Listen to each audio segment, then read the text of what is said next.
6 o'clock to start the regular meeting of the Board of Trustees for April 23rd, 2024. Ms. Orch? Here. Mr. Unger? Here. Mr. Waller? Present. Is there a need for an executive session, Mr. Wetbach? Yes, I would recommend that the board go into executive session in accordance with Ohio Revised Code Section 121.22G3 to discuss pending or imminent litigation, in accordance with 121.22G1 to discuss employment and discipline of employees, and in accordance with 121.22G8 to consider confidential information related to specific business strategy and to discuss negotiations with other political subdivisions respecting requests for economic development assistance. I motion we go into executive session for the reasons detailed by Mr. Weckbach. I'll second that. Will we be inviting anyone else? Ms. Orch? Yes. Mr. Unger? Yes. Mr. Waller? Yes. Okay, we'll be back at 7. Okay, it's 7 o'clock. Time to start the Board of Trustee meetings for April 23, 24. Roll call, please. Ms. Orch? Here. Mr. Unger? Here. Mr. Waller? Here. Anything to report back from executive session? Okay, can we stand and do the Pledge of Allegiance, please? I pledge allegiance to the flag of the United States of America and to the republic for which it stands, one nation, under God, indivisible, with liberty and justice for all. And for our moment of meditation, a sad note, you got Beverly Hater passed away, and she was an active member of Colerain Township. She worked at our police office at Northgate Mall, and I was told that she actually bought a piano and an organ so she could play to entertain shoppers. She is going to be sorely missed, so if we could just have a nice little prayer for her, that would be wonderful.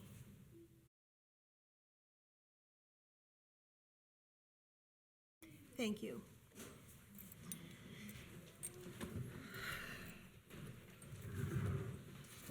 Okay, Mr. Baker, we have some approval of minutes.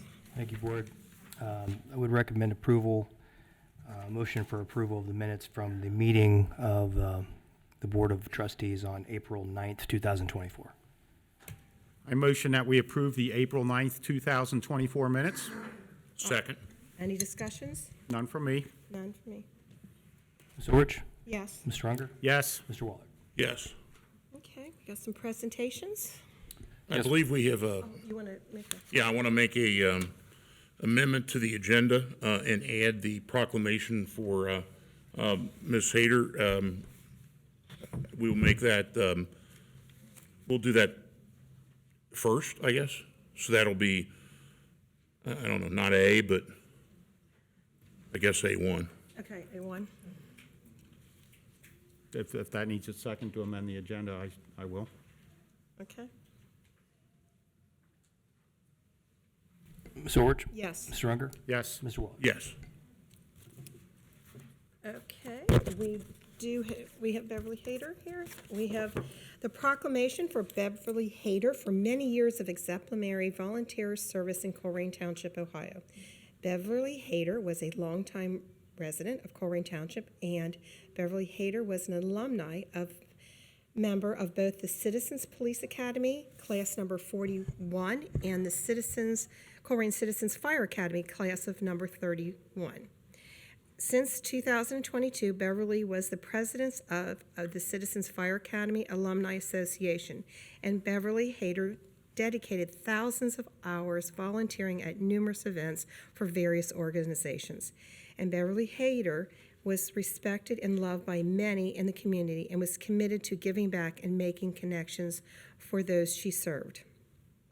Be it proclaimed that Colerain Township Board of Trustees celebrates Beverly Hater's lifelong dedication and service to the township. Be it resolved that in recognition of Beverly Hater, the Board of Trustees hereby proclaim Tuesday, April 22nd as a special day of recognition for Beverly Hater to acknowledge her service and dedication to the residents of Colerain Township. A motion to approve the proclamation is read. I will second it. Any comments? Yes, I've actually known Bev for a while, and she's a very nice person, always very kind, always something positive to say. Okay. I've also known her for several years, a former neighbor of my mother's. And was always involved and, you know, like Dan said, always had a kind word to say and was always brightened your day. So I so guess- sorry for everyone's loss that worked with her. Is there anybody who wants to come up and take her proclamation after we file this? Okay. Well, we'll get this, we'll sign this, and then we'll give it to you after we're done? Okay, thank you. Go ahead, sorry. go ahead. Did we call a vote on that? Oh, yeah, good, a vote.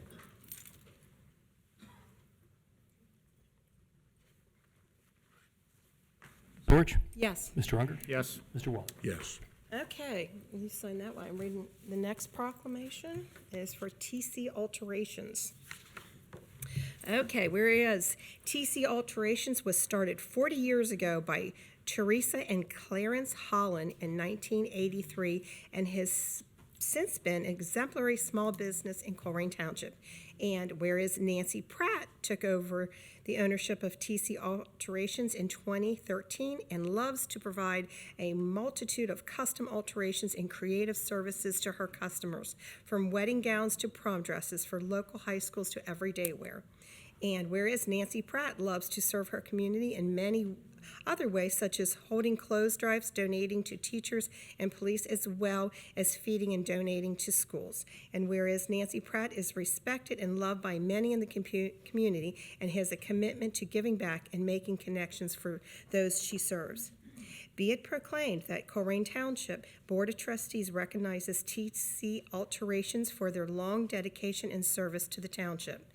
Be it resolved that in recognition of T C Alterations for their 40 years of service in Colerain Township, the Board of Trustees hereby proclaim Tuesday, April 23rd, 2024, as a special day of recognition for T C Alterations to acknowledge the service and dedication this small business has brought to the residents of Colerain Township. I'll motion to approve the proclamation as read. I'll second. Ms. George? Yes. Mr. Unger? Yes. Mr. Waller? Yes. I believe, do we have someone here, David, from TC Alterations? Oh, okay. Did you want You want to sign this? The Dan to sign. Yeah.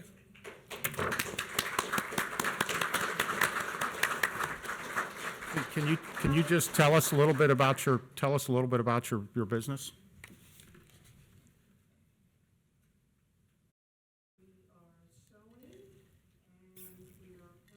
W-I-N-G. And here's one of my beloved customers right here. And just want to say thank you to everyone who has come and allowed us to give our gifts. We are humbled, grateful, and honored. Thank you for this recognition. I'm grateful to receive it. It's a great achievement. Thank you. 40 years of service, Thank you. deserves it. Thank you. Thank you. Do you want to get a picture? Okay. You want a picture with your? Yes. Okay. And some of my beloved other Okay, well, customers come are on. here If you can too. come up here, we could all get in the picture. And she was one of my first. She's a friend and a mother, and she makes great cookies and rolls at Easter time, yeah. You want to? Sure. Stand right here.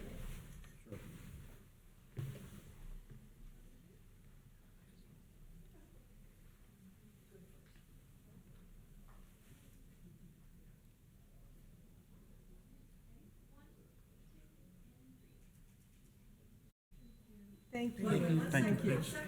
Okay, okay. Thank you. And do we want to do Beverly Hater's people too? Why don't we get the camera? Okay, oh, there's a lot of them? Do you think we should? Yeah, we should for Beverly.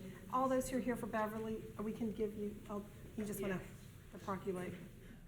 Come on, it's your picture.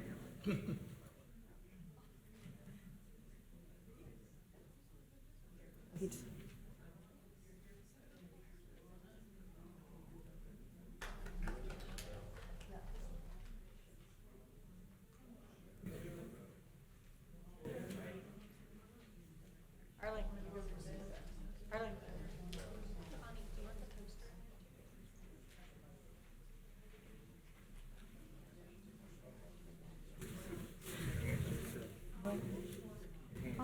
so close, though.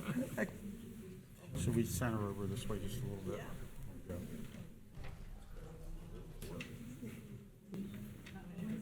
Oh, that's a cute idea. Oh, that's so sweet. All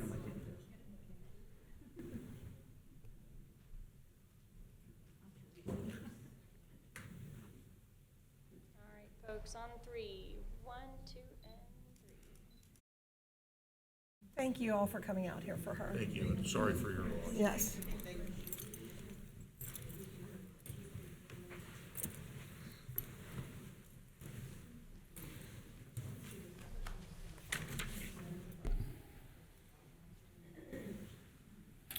All right, Board, the next item on our agenda is a recognition of Class 4 of the Township Academy. It was exciting to now be in our 4th iteration of this class.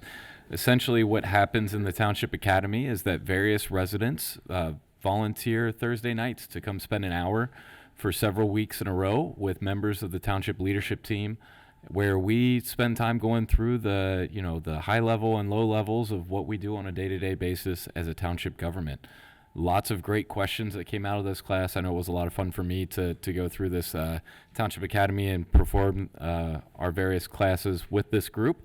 And so what I am going to recommend that as we recognize these folks, I'll read their names into the record. I know some of them couldn't make it tonight, but the ones who are here, if you want to come up and get your certificate and then take a quick stand in front of the dais here, we could do a group photo as the township class with those who are here.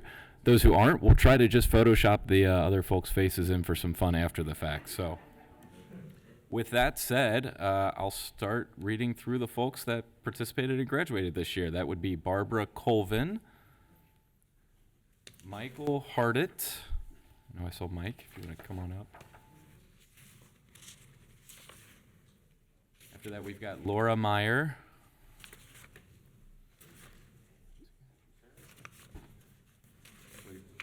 Yeah, if you just want to hang out there for a second. We've got Mike Meyer, Gary Reddert, Eric Reifenberger. Reifenberger. I apologize. Yep. Then we have Diane Silvato, Joseph Silvato,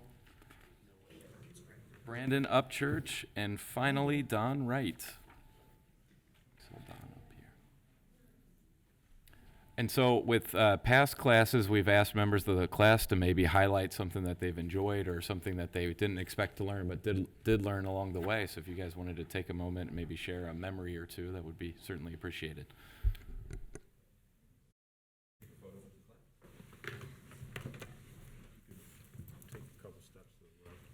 In the middle, please. In the middle, please. Yeah. The other left.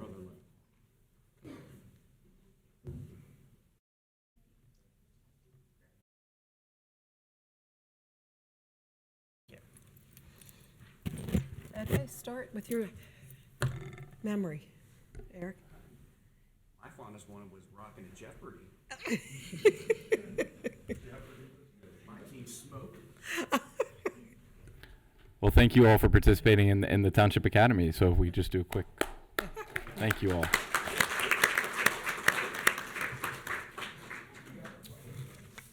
So the next presentation on our agenda is a presentation by Amy Wells from the Northwest Local School District. I know she's here to provide sort of an update on things from the school district perspective, and so welcome her here tonight. Good evening, thanks for coming out. Good evening. Thank you for allowing me to come and give an update to our community about Northwest Local Schools. My name is Amy Wells, and I'm the CFO Treasurer. Our mission at Northwest Local Schools is to create a responsive learning environment where all our children are valued, challenged, and guided along their pathway to success. And as part of that mission, we have a strategic plan, which includes 5 pillars: student achievement, social and emotional development, diversity and equity, financial stability, and culture of trust. Tonight, I wanted to speak about our financial stability. For financial stability, we want to ensure that we're communicating with our community about how we are funded, how we utilize our funds, and what the needs of the district are, as well as how we are aligning our resources to our instructional priorities and how we're partnering with our community on our funding cycle. In 2019, our Board of Education passed a resolution of community partnership, which states that we will not exceed our operating expenditures more than 3% growth each year, as well as we'll have a commitment to increasing student achievement and maintain the community's investment in their facilities and technology. This partnership was renewed in 2021 as well as November of 2023.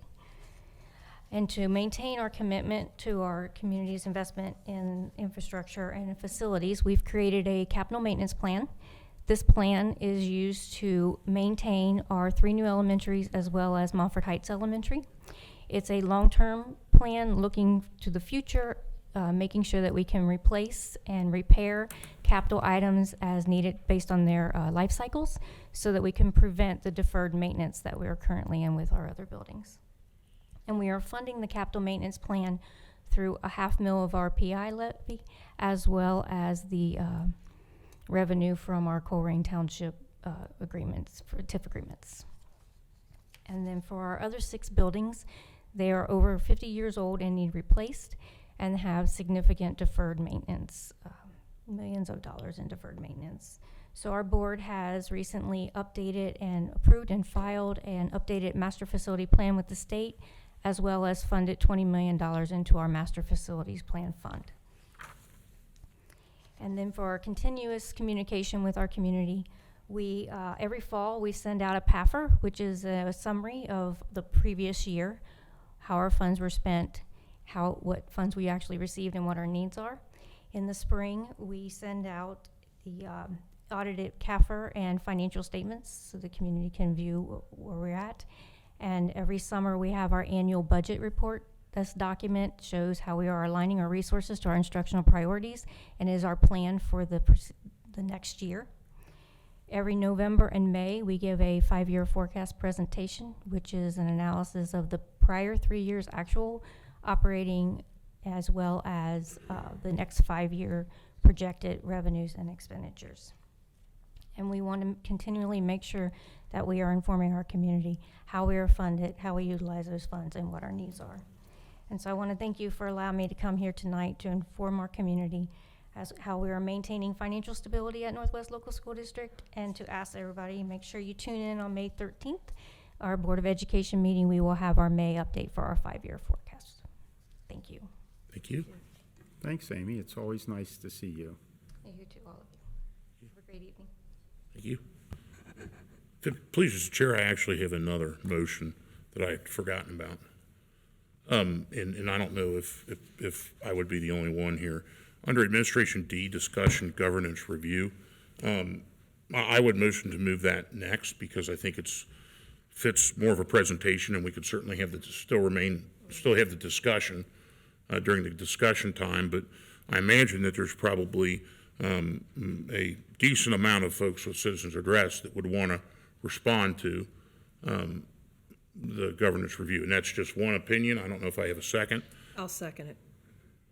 And Mr. Weckbach, is that appropriate for you to do? Are you? Yeah, we talked about it. And Mr. Unger, is that fine with you? Yeah, that's fine. It's right now it's item 11D. So you want to move 11D up to now? Yeah, well, kind of. We could still have the discussion on 11D, but we'll have the presentation now, if that makes sense. You want to, Make 11D 6D. sure. Okay.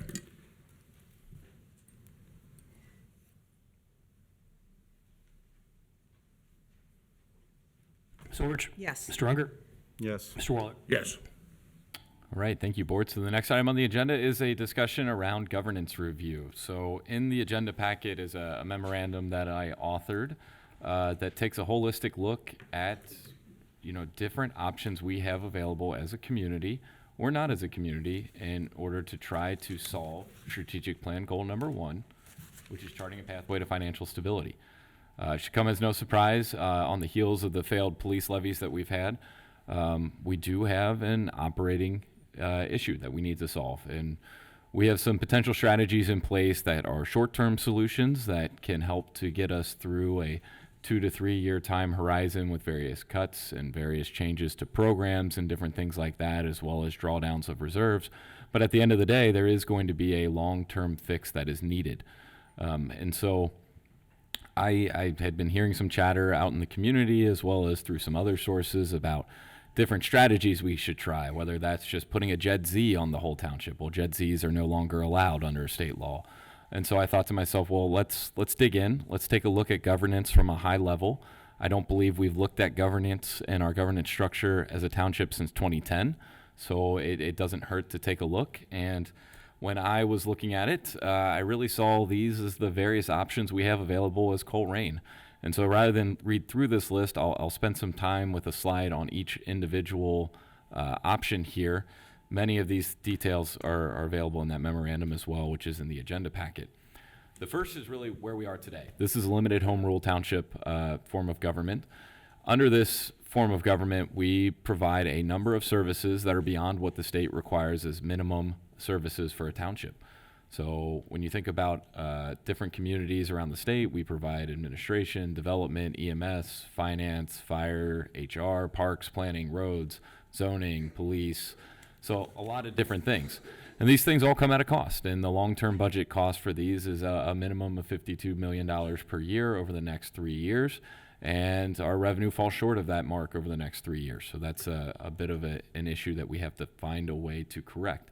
Now, as a limited home rule form of government, we're able to do some unique things compared to a non-home rule form of government. We can pass additional rules. Essentially, what the state has said is if you are not a limited home rule form of government, that you are only allowed to do what state law explicitly states you can do. If you are a limited home rule form of government, you are allowed to do just about anything except for the things that state explicitly says you cannot do. So it's flipping that on its head. So we have various fees, we have various fines, we have various rules, we have various programs and different things like that that kind of expand beyond what the basic form of township government is. There are different ways that we can enact or enforce those, but a lot of that's out of our hands and not necessarily able to generate some of the action and activities that we would like. So then to go to the, I guess, most limited form of government that we could have. So this is a continuum, of course, but the most limited form of government, state code requires us to do 3 things total: fire protection, road maintenance, and cemetery maintenance. As I dug in on our budget, if we were to look at just those 3 items, that's about $7.7 million a year. So that's a drastic difference of what we do as a holistic community. And if you needed revenue to fund just $7.7 million a year, we would be looking at potentially reducing our millage from 23.21 mils all the way down to 1.38. So that's a huge difference in terms of property taxes. Now, what that means is a few other things, right? So you don't see police services on there. If we're not providing police, state dictates that the sheriff is required to respond to calls for service. They're not required to provide proactive patrol. So the community would be without proactive patrol, and we'd be subject to whatever unit may or may not be available and however much time that would be to respond to our calls for service. For perspective, I think we run anywhere from 40 to 50,000 calls for service in police per year. So that's a lot of things that the sheriff would have to be responding to on a reactive basis as needed. It also would mean we wouldn't have zoning. If we didn't have zoning, we would not necessarily be able to regulate and keep businesses from, say, opening up in a neighborhood. So if a factory wanted to open up next to a single-family home, there wouldn't necessarily be those rules in place to prevent that. We wouldn't have the tools to enforce lawn parking or junk vehicles or different things like that. Another nuance to this, because you don't see EMS on there, is we wouldn't have that as a service that we provide our residents. And so what that would mean is that there would have to be a private EMS company that would have to form somewhere in the community, and they would charge full freight for any EMS call. So that's basically taking our current model where we're paying through property taxes for access to these services and changing them to we're going to pay the full freight when we need those services. So when we look at that, that's what the most limited form of this could be. There's also a continuum from there all the way up to limited home rule form of government that we could see in our community. Another option is to look at incorporating as a village. A very key nuance to this is you have to be more than 3 miles away from any existing municipality. So basically, if you were to draw a line, you'd have to look at places outside of the 275 loop. I do not believe that looking at the population densities outside of the 275 loop, that any area of the township would actually qualify to incorporate as a village. Now, that's my understanding from looking at the maps and the state code there. Another option is to incorporate as a city, and the state has a number of different rules and regulations around that. I've listed what those are there in points 1 through 5. There are a number of cons to this approach. For one, cities oftentimes come with an earnings tax, and so there would be folks that would not be paying that tax today that would then be subject to that in the future. You would also be responsible for any state or county road that falls within your city limits. And depending on what condition those state or county roads are in, that may impact, the amount of work that you would have to take on there. And then there's potentially some additional regulations that could be put in place. A big thing that's often brought up in these conversations is the ability to discharge firearms or private property. Townships can't outlaw that by right, but cities can, and so there's a little bit of a nuance there.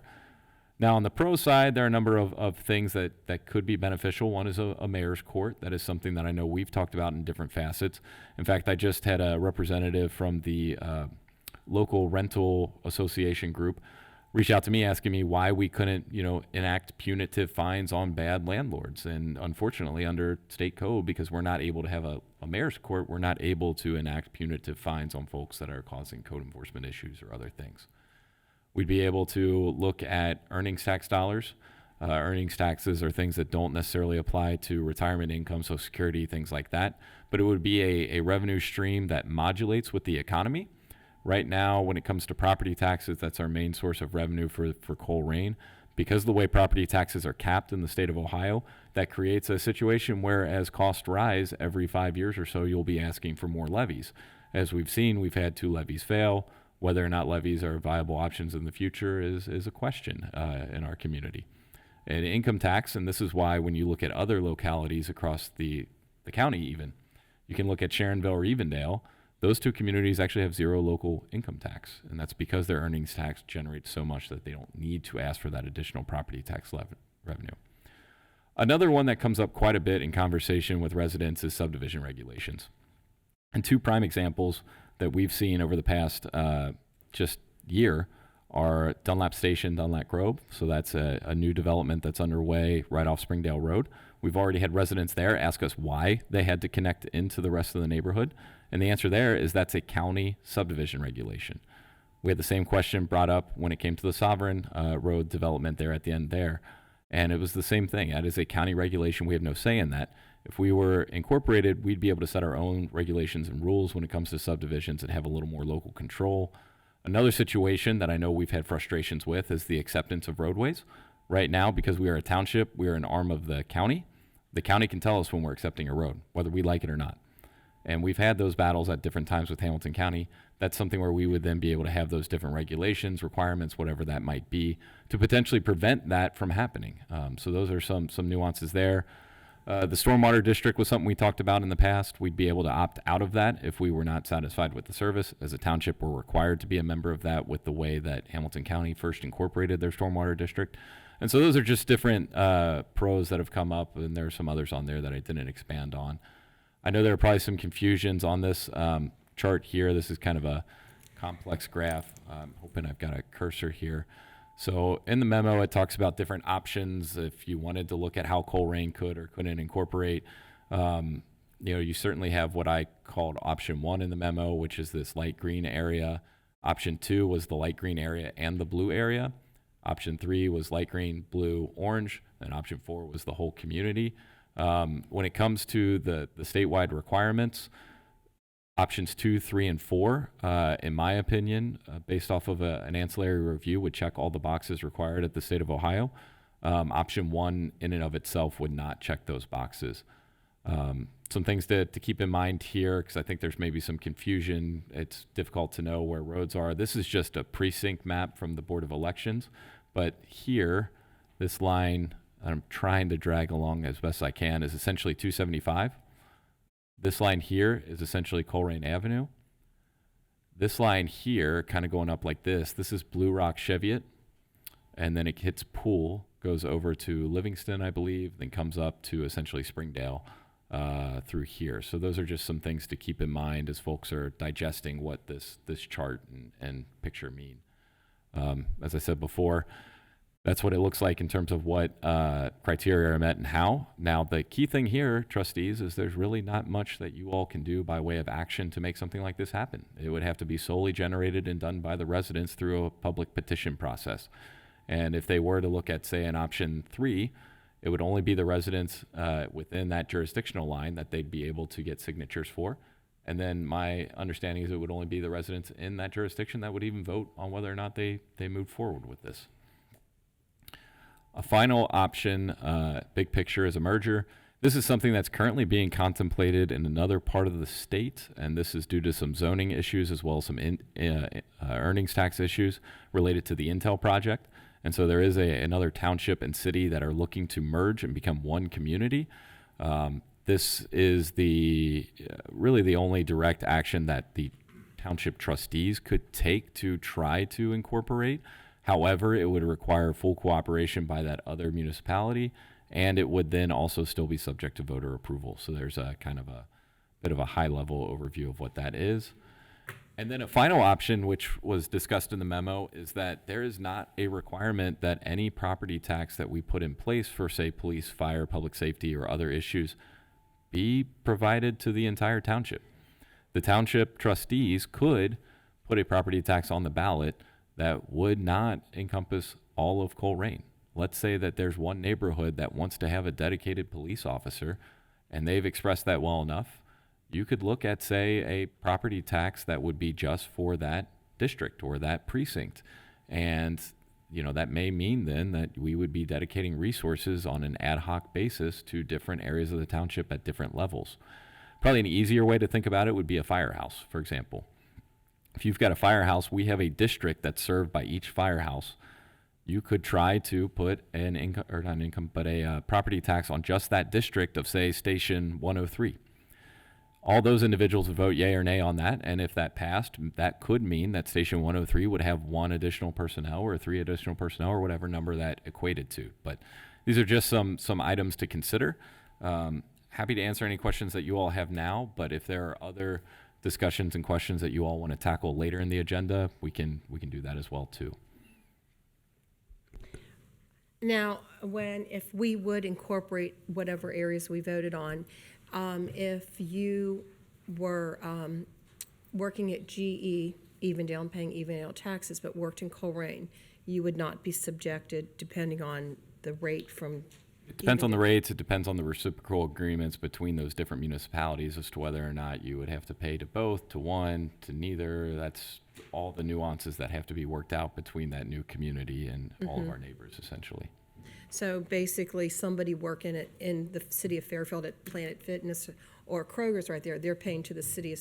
They are currently paying to the City of Fairfield, and whereas working in Colerain, if they're the not paying. opposite were true, if you had a Fairfield resident that was working in Colerain Township, they're also paying to the city of Fairfield. And so there's a bit of a donor model for townships where townships have a lot of their tax revenue going to other communities to supplant and service their day-to-day operations. So City of Fairfield has the city and the township, and they lease out the police and EMS services out to the township, correct?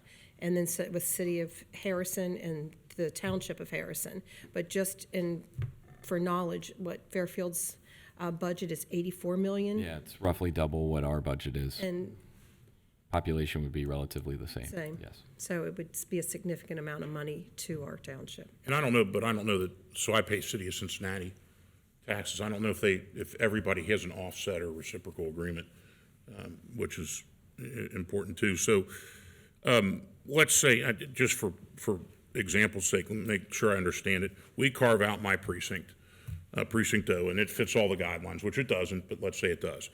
And they have a vote on this. The rest of the township is a township, and they don't get a say on whether O creates the city of O or city of Colerain or not, right? That is my understanding, yes. And again, that just wouldn't qualify, but that just for simplicity's sake, I wanted to make sure that I understood. Yeah, and there are different nuances to neighborhoods in our community, and we see that through our zoning regulations. We see that through the character areas, which are described at detail in our comprehensive plan, and so there are just some nuances along the way. Well, I appreciate you putting these options together. For me, it's something that, it's a good discussion to have, whether we pursue any of them or not. It will require an awful lot of research and making, I'm a quantitative guy. I want to see what it looks like and what people have done in the past. But as you pointed out, this citizens can take it upon themselves to create an initiative and get a certain number of signatures. The numbers you put up there will be for, and Mr. Unger and I know this, we've been through a couple signature drives, would be for signatures that pass the Board of Elections. And you may be a registered voter and they may not count your signature for whatever reason. So typically the rule that we use on that is usually, I think about, Dan, about 60%, 65%? It does take a lot of work to get signatures. Right, but I think the number good is usually about 65%, 70% maybe. Sure, so you probably have to get twice as many to get enough good ones. And it's based on the gubernatorial Yeah, so election. it's based off the gubernatorial, so at the next governor election, we will see potentially all those numbers change. We should see all those numbers change. And I think the thing I like about the ORC is it leaves it, it takes it out of the hands of this dais here, and allows people to pursue what they feel is in their own best interest. And that's I think what representative government's all about.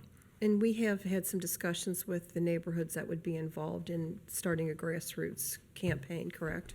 A couple of neighborhoods have indicated that they have an interest in exploring these things, and I believe, that's for them to tell us. Now, as we stated here, there's really not much that we as a township can do to lead any effort. Something for perspective, I'm a member of the International City County Managers Association. One of the things that we have as a tenet in our code of ethics is not to involve ourselves in politics, right? And so you won't see me out there as an individual pulling signatures or things like that, because I believe that would be a direct conflict. But residents would be certainly within their realm to do things like that. There's way more positives than there are negatives for this. So we've moved this to this point in the agenda. As people in the audience know, we don't talk to each other outside of meetings, and I was kind of surprised to see this in the draft agenda that you sent out last week. And I've sat down and written out a response to most of it. Is now the appropriate time for that, or? I mean, I'll defer to the board. If you all are planning on having additional discussion later in the agenda, I mean, that's up to you if you wanted to wait and get any public comment before you weighed in or not. I can comment now or listen to the public comments first, Kathy, but I would like to talk about. Go ahead. So as I said, we have not discussed this before, and I was kind of surprised to see it. And it starts out with charting a pathway to long-term financial stability and potential ways to incorporate Colerain. Obviously, you've spent quite a bit of time on this to lay all that out. Your suggestion of the truest form of a non-home rule township would be, fire protection and road and cemetery maintenance, and I don't think that would fly anywhere. We have too many citizens for that minimum amount of service. Your option to become a village, as it turns out, would be very geographically and legally challenging, as none of the districts meet those qualifications. Yes, we've not been able to pass a police levy in the last 4 months, and there's been other ups and downs for the township over the years, and there's probably several reasons it didn't pass. I'd say mostly because it's a very economically challenging time right now, not just for the township, but for all the residences. But I think this might be a little bit getting ahead of ourselves, because it's all happened in the last 4 months, that we would change away from the long-term successes of the township form of government that we've had. I think we just had our 225th anniversary a couple years ago. Yeah. Our steady and economic and population growth over the last 80 years, which is about since people started moving out of Cincinnati in the late 1940s, and migrating to a better suburban township life, has been because our township form of government is a lot more economically attractive in a much smaller government, with property tax rates here that, as high as they are, they're generally always lower than incorporated areas that surround us, and we don't have a regressive income tax. And I think if we're looking to the future, I think it's equally important that we look back over the past few years to see where we've been. And it was, and those of us that are longtime residents, which is probably everybody here, it was about 10 or 11 years ago that that Board of Trustees tried to create a joint economic development type district, which would have resulted in an income tax for a lot of contiguous parcels up and down Colerain Avenue, starting up near Struble and continuing south almost all the way to Galbraith. And that income tax that was collected was to solve the demands of that time and put the township back in good fiscal health. I recall that that issue was very divisive at the time, and the proposal failed pretty hard at the ballot box. And in fact, within a few years, those trustees and that township administrator weren't around anymore. And even though that jet issue failed, I think it was 2014, wasn't it, perhaps? I don't know the exact year. And the salaries did somewhat stagnate and some hard times followed. By the end of 2017, the trustees were able to give a 3% increase to the police at that December meeting that year. And in 2018, the Board of Trustees charted a little bit of a different path, and the voters did come back and approve a 3.0 mil fire levy in 2020. And by the end of 21, we had a much improved financial situation because we paid off a lot of debt on time. And by December of 21, we had paid off all of our general obligation bonds, and we're able to move forward with some other things we're doing now. But it was around that same time when we were discussing the future needs of the township, we began to create more tax increment financing districts, much as other townships such as Greene and Anderson Township have used for many years to create their stable and more predictable revenue stream. These tax increment financing districts do not reduce the total tax paid by an individual or business, but they do direct the taxes paid back to the township, paid back to the township to be used only within the township. And at that time, I remember even Matt said, you know, we got to get these TIFs started, and maybe they can be a bridge to the future, so we can fund, you know, police and fire and other things unique to that area. And it does take a while before they start producing their maximum revenue. A couple of the ones we have had, such as Stone Creek, turned out to be, you know, great things. And I believe that that's a more progressive funding stream to build for a solid future rather than a punitive income tax, which might discourage the next generation of income-earning residents from living in Colerain. You know, just in the past week in the news, there's been a lot of stories about something called the Cincinnati Futures Report, for anybody who's paid attention to it. And I think it's a larger version of the memo you sent out last week, and it was put together by an appointed committee, not an organic committee like what's happening here in Colerain, and it suggests a lot of ideas about the future of Cincinnati, including that the Cincinnati income tax rate would increase to help solve their issues. And it seems like it was just last fall that the mayor said that if the voters would just approve the sale of the city-owned railroad, that would solve their financial issues, which apparently it does not. In the same memo, you suggest that the trustees might consider contributing somewhere around $50,000 to support this initiative, which I don't think we have the money to do that, but if there's a business or citizen group that wants to put an issue on the ballot, I believe in your freedom to do it. But it's my duty as a trustee to look out for the best interest of the township, and it doesn't seem like dissolving part of the township is what my duty is. So I don't think I'd be interested in contributing money to that effort, just because my role is to fund things that promote this township form of government. And you mentioned some of the advantages include additional rules and regulation for township residents and businesses, and a mayor's court to enforce those rules, and the ability to collect an earnings tax locally, as long as there's reciprocity with other cities, kind of like you described with the Evendale model. One of the comments, if anybody's read or looked into the Cincinnati Futures Report that was released a week or two ago, was people looked at the city of Cincinnati, and it's in that report that it's really difficult to start a new business in the city due to the bureaucracy of dealing with the city-type government. And I believe that our current size of our township administration, which we're pretty skinny in the office in there, is enough to manage the core functions that we are to provide as a township. Becoming a city would necessarily cause a notable increase in employment, including payroll and benefit costs, including the addition of a fully staffed tax department to handle tax returns from businesses that collect these earnings taxes, investigations, appeals, and collections, along with additional legal costs when individual cases are challenged. You also have a comment in there about Colerain perhaps hosting its own stormwater district rather than using Hamilton County stormwater, which if any of you folks look at your property tax bill, there's a little charge on there. I think on mine it's $7 a half year.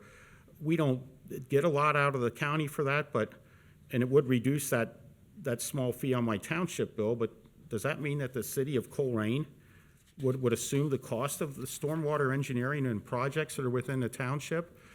I'd say if there's anything that's a big unknown, it's the millions of dollars of stormwater corrections and other needs within the township, and the EPA mandates that we would be subject to rather than the county being subject to, just those alone would put us in the poorhouse. And you know, here at Colerain, we don't have a degreed engineer on staff or other qualified persons to operate a stormwater department, and we would need to hire several more people or an outside engineering firm to do the work for us. I think it would cost multiples of the $500,000 you mentioned in the memo.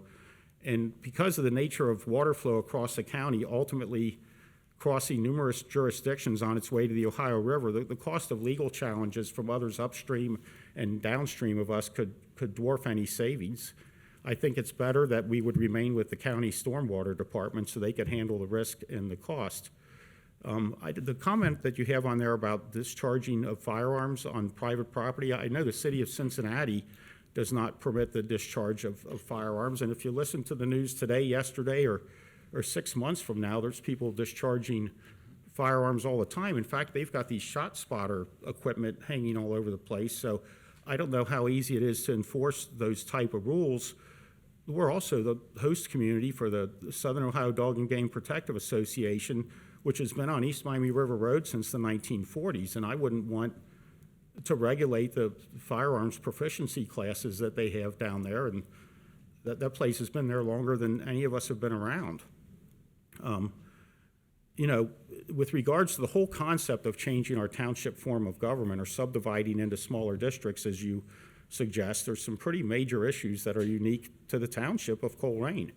And everybody, the big one in the room is after years of dispute and legal costs, the township and the local landfill operator reached a consent agreement in 2015 that has provided a very steady and dependable revenue stream, which funds our road program and many other basic services. If we change the size of Colerain or, you know, carve part of it off or subdivide into some other smaller district, does that cause a disruption to that agreement? What would happen if there was a legal discussion and challenge to reduce the annual payments and the landfill operator, you know, escrowed the funds until that legal challenge was resolved? Would we be able to survive with those funds unavailable for several years while it was in court? You know, our energy aggregation contracts were based on Colerain being the size that it is. How would it affect that? What would happen to license plate fees and fuel tax revenues? How would those be divided? And if that program carries through, you know, we've got assets such as the new firehouses that would be spread out among the different entities. You know, why would Colerain, the township, continue building, you know, anything in the other parts of what's going to be the new city? You know, it's my job as a trustee to make sure we maintain our assets. Where would this building go, for instance, that we're sitting in? Would the so-called city of Colerain, go to court and take it from us? It's been funded with the whole of township dollars.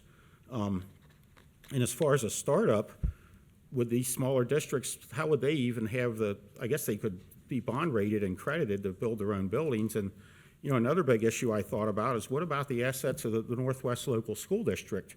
And I know this from being on the school board. Prior to March of 1960, there was the Colerain Consolidated School District and the Montford Heights School District. And as a city, I don't think we can have or be a local school district. I think we'd have to have a city of Colerain school district. And how would that be divided up? And you know, just the Beavis Elementary property, the school district, that's empty property right now. Did anything ever happen with that? Yes, there's a developer who has gone through. And PZA so my question is, did the school district give the money from the property to us, or did they keep that? I believe it's the school district's property, so they would Right, keep but it's any in Colerain, and it used to be part of. They would keep any proceeds from the sale of that property. Right, so if we have to break up the school district because a city by ORC, I think it was 3311, I looked up, I'd put all this together pretty quick when I realized this was on the agenda, I mean, there'd just be so much legalese with the school district to decide what would go where, and if we have to create a city of Colerain School District because we're not an exempted village or a local school district anymore. And then if we did this and started an income tax, would the property tax go away before the income tax started? Or would you need to carry the property tax for a few more years till you saw what the collections were in an earnings tax? Or would this just make it a higher taxed area, and would that dig us out? And last of all, what would happen to you? I mean, if we weren't a township anymore? And Right. what would happen to our wonderful assistant administrators? I mean, there's a lot of questions here, and, you know, as somebody who was elected to support the township and the township form of government, those are just my initial thoughts that I put together, so. Yeah, and not to point by point, but a few things in there.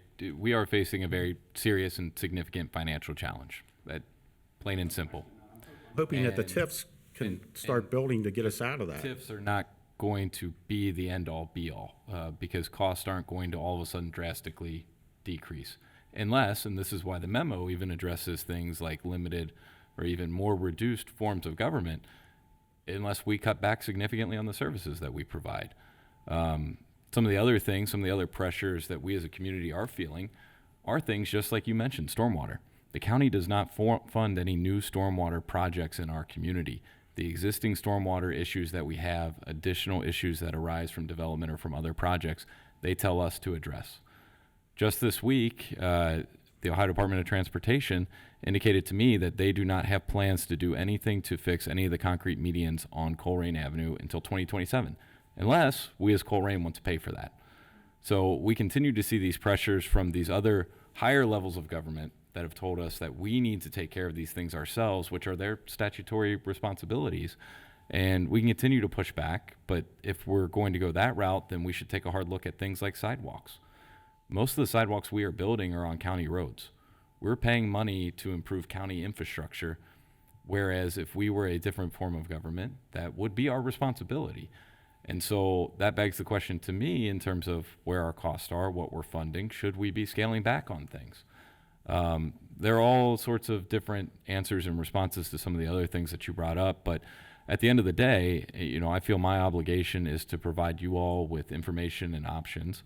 We have, as I mentioned, some financial challenges ahead of us, and outside of a new property tax levy, I'm not sure that there's an answer that doesn't come in the form of reduced service. And so we have to be prepared for that as a community. You mentioned the Rumpke settlement agreement and the dollars that come from there.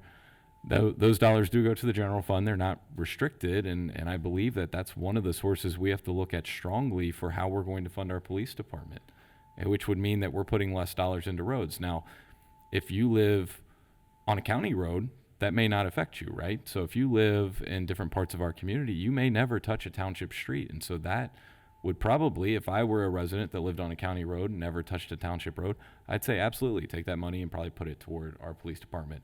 But if you live in a neighborhood where you touch, say, 5 township streets before you leave, you're going to notice that crumbling, and then you're going to have 2 competing interests and 2 competing needs that you need to fund.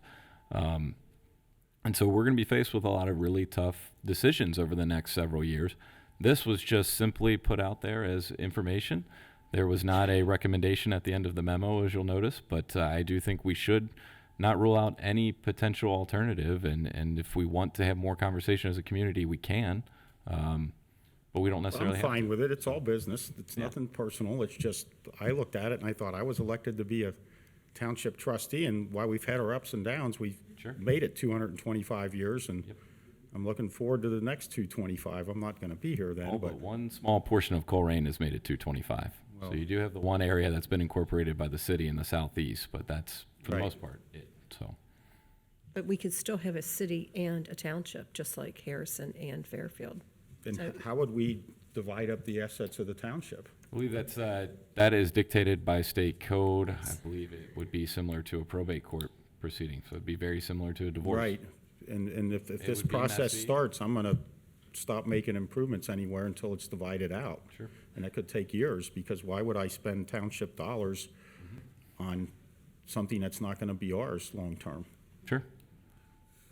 Anyway, thank you for entertaining my comments.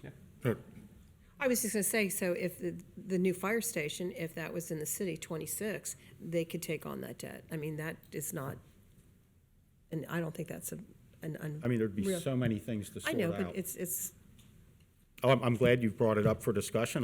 Like I said, I was surprised to see it in the agenda, and as people know, we don't talk to each other, so this is our chance to talk about it right out in front of the cameras in public, so. Absolutely. Thank you for putting this together. It's kind of timely because today in class I was talking about the Cuban Missile Crisis in 1962 that many people might have studied in history class. But President Kennedy's order to his brother was to get everybody in a room. Don't come out till you have a solution, and nothing is off limits, and you need to work something out. We were pretty well on the dawn of a nuclear war when they decided that they were going to put together this blockade, but they were going to call it something different, a quarantine. Blockade's actually an act of war. It's an aggressive act of war, and we didn't go to war.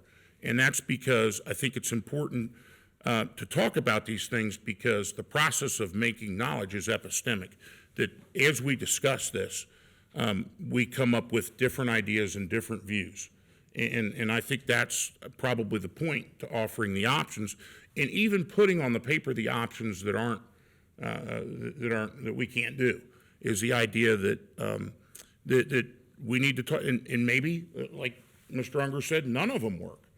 Maybe two of them work. I don't know, but it's something that I think the discussion needs to be had, and it needs to be had at a deeper dive, and it needs to be neutral and unbiased. Which I think you've provided here, and we need to make conclusions based upon the facts. And it is a very difficult, I think he's pointed out a number of things that are going to be difficult. My point is, when you have a problem, don't take anything off the table. And even though we may not choose option A or B or C, the discussion surrounding option C may give us option D, which may be way better. It may be an effort to address some of the current concerns that we have. And, you know, I very much think that what we have as a model with property taxes is unsustainable. I don't think America was founded for, you know, I have no problem with income taxes, but we shouldn't tax assets in this country. I think we should tax income. And I felt that for a long, long time. And you know, I'm getting close to that age in the next 8 or 10 years where I'm thinking about retiring, and I'm looking at state property tax. Because, look, I don't mind paying the income tax, but the state property, the property tax per state. And that's probably, I think, a large portion of why the police levy failed, is because those taxes are getting unsustainable. Doesn't change the fact that so are 50,000 calls a year. I mean, we gotta somehow, and we're working, I think, to limit those calls, reduce those number of calls. But it's like spitting in the ocean. How do you get 50? Yeah, we knocked 50,000 to 45,000. What kind of difference does that make? You know, so I think it's a worthwhile discussion. I think it's a discussion with many states, and I don't think it's something that we're going to, you know. And again, we don't have a decision in this. It's neighborhoods that need to, you know, they need to look in the mirror and decide, hey, how do they want? What type of services do they want from us? Because we're in a unique position in that we're multiple different types of communities. What I may need off of Vernier is something different over off of Dry Ridge or something like that. And this may be a way to kind of flesh out all those options till we come up with something that's a more efficient type of way to deliver these services, or it may not. But the discussion needs to be had, and I think that's Mr. Unger saying the same thing Ms. Ulrich is too, and again, I appreciate you saying, all right, these are the options. As we move along, you know, none of this will be taken lightly, of course. And obviously, we don't have we're Switzerland here. I mean, if part of the community wants to create their own city, that's their prerogative. It's hard work to get that many signatures, I can tell you. But thank you for putting it in, and again, I think that probably, although you've heard from different points of view, you've heard the same thing. Let's talk these things out till we find better, more efficient ways of addressing these problems. That's it for me. I'm done with it. I'm done. All right, thank you, Board. The next item on the agenda is the public hearing for zoning case CZZ 24-1. This is zoning text amendment to Article 7.4.13, group homes for children. We started this public hearing at the last meeting, and I would recommend that we reopen the public hearing that we continued from the April 11th Would that meeting. be reopen or resume? Resume. Continue. Do I need Yeah, I a think- motion for that? Motion to resume, yes. I motion that we resume the public hearing from the April 9th meeting for the zoning text amendment for group homes for children. Second. Ms. Orch? Yes. Mr. Unger? Yes. Mr. Waller? Yes. So just to reintroduce that to you, starting about November of last fall, we had a large influx of applications for group homes for children. It was an extra load on the planning and zoning and on code enforcement, on police. One, we were required to examine all uses within 600 feet of the applicant. And so it was a laborious activity that we were engaged in. We had, at the same time, the police and code enforcement were having a number of complaints from neighbors regarding existing group homes, and then scheduled inspections from ODJFS. Staff determined that a text amendment could address some of these issues. And so what is being discussed in this public hearing are recommendations that came from staff to the zoning commission. So the zoning commission looked at those. They made a recommendation to you, the Board of Trustees, for approval. And those few additions to the current regulations would change the definition from group homes for children to a much broader definition to include all types of group homes, not just those for children. Another item would be to restrict group homes for children just to the R7 zoning districts. Another would be provide the township with the ability to obtain copies of any custodial contracts. And so a number of the issues that the police department was dealing with were runaways. And so we were trying to figure out how do we manage who is staying in which homes. And so this would give us another tool for understanding who is living there. And then finally, the township would have the ability to revoke zoning certificates. And so part of the application process is changing the use of that residential use to a business. And so that is the process that they come through our planning and zoning. And so we would, if a particular home became a public nuisance, as defined by Resolution 109-22, or any of its successors, we would have the ability to revoke the zoning certificate for a particular group home that was a public nuisance. And so that is what is before you. And then it's my understanding that we do have some individuals who have attended tonight and would like to speak to this as well. Do you want to swear in? Anyone who wishes to speak on this matter, please stand and raise your right hand.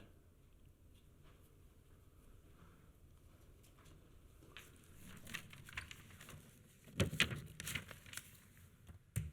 you swear or affirm that the testimony you're going to give today is the truth, nothing but the truth, so help you God? Okay. Carrie, do you want to be first? Okay. Okay, I have a couple people here that I'm, Andrew Booker? Okay. So you're speaking tonight only, not on a citizen address, just for the public hearing? Say that again, ma'am. Are you here for when you sign this, this is for the public address, not to come up for citizen's address? Yes, ma'am. Okay. For the group homes. Okay, that's Yes, right, okay. So I do have my whole team. I believe most of us stood up. I would like them, if it's okay, if they could come up here too. But if not, we could do one by one, however y'all want to. I think we'd like to hear one by one. Thank sounds you. Well, I appreciate y'all giving me this opportunity. I'm Andrew Booker, the founder of a nonprofit Legacy Residential Group Homes.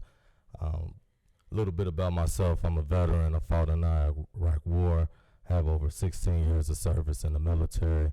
Also have some corporate experience as well with GE. I come here today to really try to educate the community on everything that we are trying to do. My biggest thing is to say that we're here to help. And first of all, I want to thank Colerain Township for even being a front runner on this issue. When we was looking for a place to have our group homes, we picked Colerain Township because it is probably a better environment than most that are zoned in the city of Cincinnati. So for that, we thank y'all for being a front runner on that. I believe to change these young men, we have to take them out the environment that they're in and put them in something better. So we appreciate y'all working with us on that issue. I also wanted to come and educate a little bit about what we do. So there's 3 levels of care in the foster system. You have foster care. That's where we really want these young people, these young men. Then after foster care, you have group homes. After group homes, then you have residential. Residential is more like your 2020, a lockdown facility, much more invasive. We're in a tricky spot being a group home. We're designated and we have to answer to a lot of people. We have to answer to Ohio Job and Family Services. We got to answer to the community. We have to answer to CARF, a federally accredited entity. We have to answer to the police, fire, pretty much everybody, right? At the group home level, we're trying to stop them from escalating to a residential and get them recommended to reunite with their family, to go to independent living, or to be on their own, or go back to or go down to foster care. This is a tough task because group homes is voluntary. The reason you see a lot of AWOLs is because we cannot, they have rights. Children have rights. We cannot hold them. It's a voluntary program. If they want to take off, they can take off.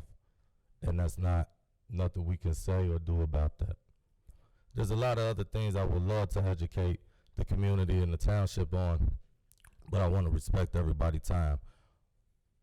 But my thing is, I want y'all to know we're here to help. And we're not here to tear down the community. We label these young men as at-risk youth. The term was used in 1983. At-risk youth means they're at risk of not succeeding, not at risk of a community. They're at risk from succeeding because they don't have the parents. They've been mistouched, abused, assaulted, all of those things. So when you call them at risk and you stereotype them just because they're at risk, we should really be careful on what we're saying and how we treat them, because they're way behind the 8 ball when it starts to life. What we're trying to do is make sure we give them that at promise title that was donated to them in 2010. We want to make sure that they succeed in life. We want to give them the best. Do incidents happen? Yes. We came here in 2021. We had one major incident out there on Hawkhurst. One. With the high level kids that we have. Is all staff created equal? No. Do we provide the training? Yes. We have all the certifications to say it. We're certified by CARF, just like a hospital is. Everybody that's trained, when something happens, doesn't mean they're going to react to the training. I've been in the military, I've been in a firefight, and I've seen people who've been trained just like me not respond in the way that trainer says. When stuff happens, it happens, and it's real. That don't mean throw away the program. That don't mean throw away the service. But once again, I do want to appreciate y'all. I do appreciate the township, and I want to let y'all know I'm here to help. I'm even here to help with the financials. We can bring a lot of money in just off of our programs that you guys were speaking about earlier. I'm open to talking, working with anybody who want to hear our plans or proposals or what forth going forward. We're here. I'm here. Now, to address what you guys are voting on today, I think it's a stereotype to put us in as a halfway house or community residential center. We're a qualified treatment residential program, QTRP, certified, stamped by the governor, Mr. DeWine. So I find that a little offensive, but I know you guys are voting on that today, but I would like to change that lingo. Words mean something, and we should call it what it is, what it really is. I leave y'all with this, with some of the concerns I heard from the community about being safe. We're doing the best that we can with what we have, with all the rules and all the people we have to please. We want to make sure everybody's safe. Some things I agree with the community on, a lot of it I don't. But I know we could come up with a solution. I'm solution-based. We're just talking about finding a solution for it. You guys think we can find a solution for ours too. I like what y'all have here besides that wording.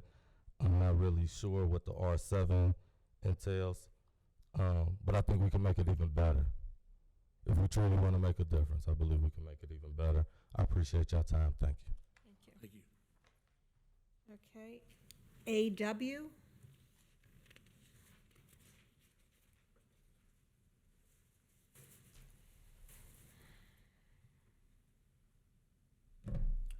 Hi, my name is Aiden Westcup. I'm 16 years old. I'm here to talk to y'all about how Legacy's changed my life for the better. When I first came to Legacy, I was 14 years old, coming out of residentials. I was very troubled in many ways to where I didn't have any idea on what I wanted to be in life. All I cared about was trying to get away from my problems. Coming in with serious suicidal thoughts and tendencies along with drug problems and running away. I didn't have the energy to want to change because I never got the help I needed. I was on the wrong medication and I had severe eating problems, but when I came to Legacy, I was welcomed with open arms. As soon as I came, I instantly started getting help with therapy and drug use and fixing my medication. At first, I wasn't doing great. I continued with my actions and it led to trouble, but instead of getting rid of me, they gave me another chance. So I started working the program the right way. I started to see change for the first time, and I had hope for myself. So I started looking towards my future, and I wanted to work and make money, so they helped me get a job. After I started working, I knew exactly what I wanted to do in the future, and that's construction. After I expressed those thoughts with the group home, knowing... Hey, W, could you scoot back a little bit? You're really muffled. I'm sorry. I didn't mean to interrupt you, but I want everybody to be able to hear what you're saying, and I'm... Sorry. That's all right. No, you're doing great. You're doing a fantastic job. We appreciate you coming out here. After I started working, I knew exactly what I wanted to do, and that's construction. After sharing those thoughts with the group home and them knowing what I wanted to do, they put me in a trade school so that I could get my certificates and reach my goals. I thought I was going to fail everything, but they was there helping me the whole way. After being here for almost 3 years, I've seen amazing change in myself and the people around me. I thank this group home for everything I am and what I'm going to become, because I wouldn't have made it if they didn't stay and help. They picked up a big role in my life. I look at them as family because that's how they treat me. They go out of their way for us in a way I can tell they ain't doing this just for a job. They genuinely care about us. And they would never let anything happen to us and always look for our best intentions. I can truly say that this place feels like a home, and I'm going to be greatly successful because of these amazing people. Thank you. Thank you. Thank you, and good luck.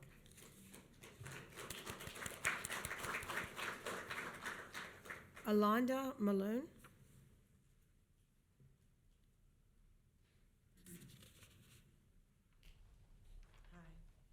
Good evening. I wanted to share my story of how I started with Legacy. In 2010, my son was shot in a great community for no reason, wrong place, wrong time. Speed up, 10 years later, my daughter was shot with a person she just met.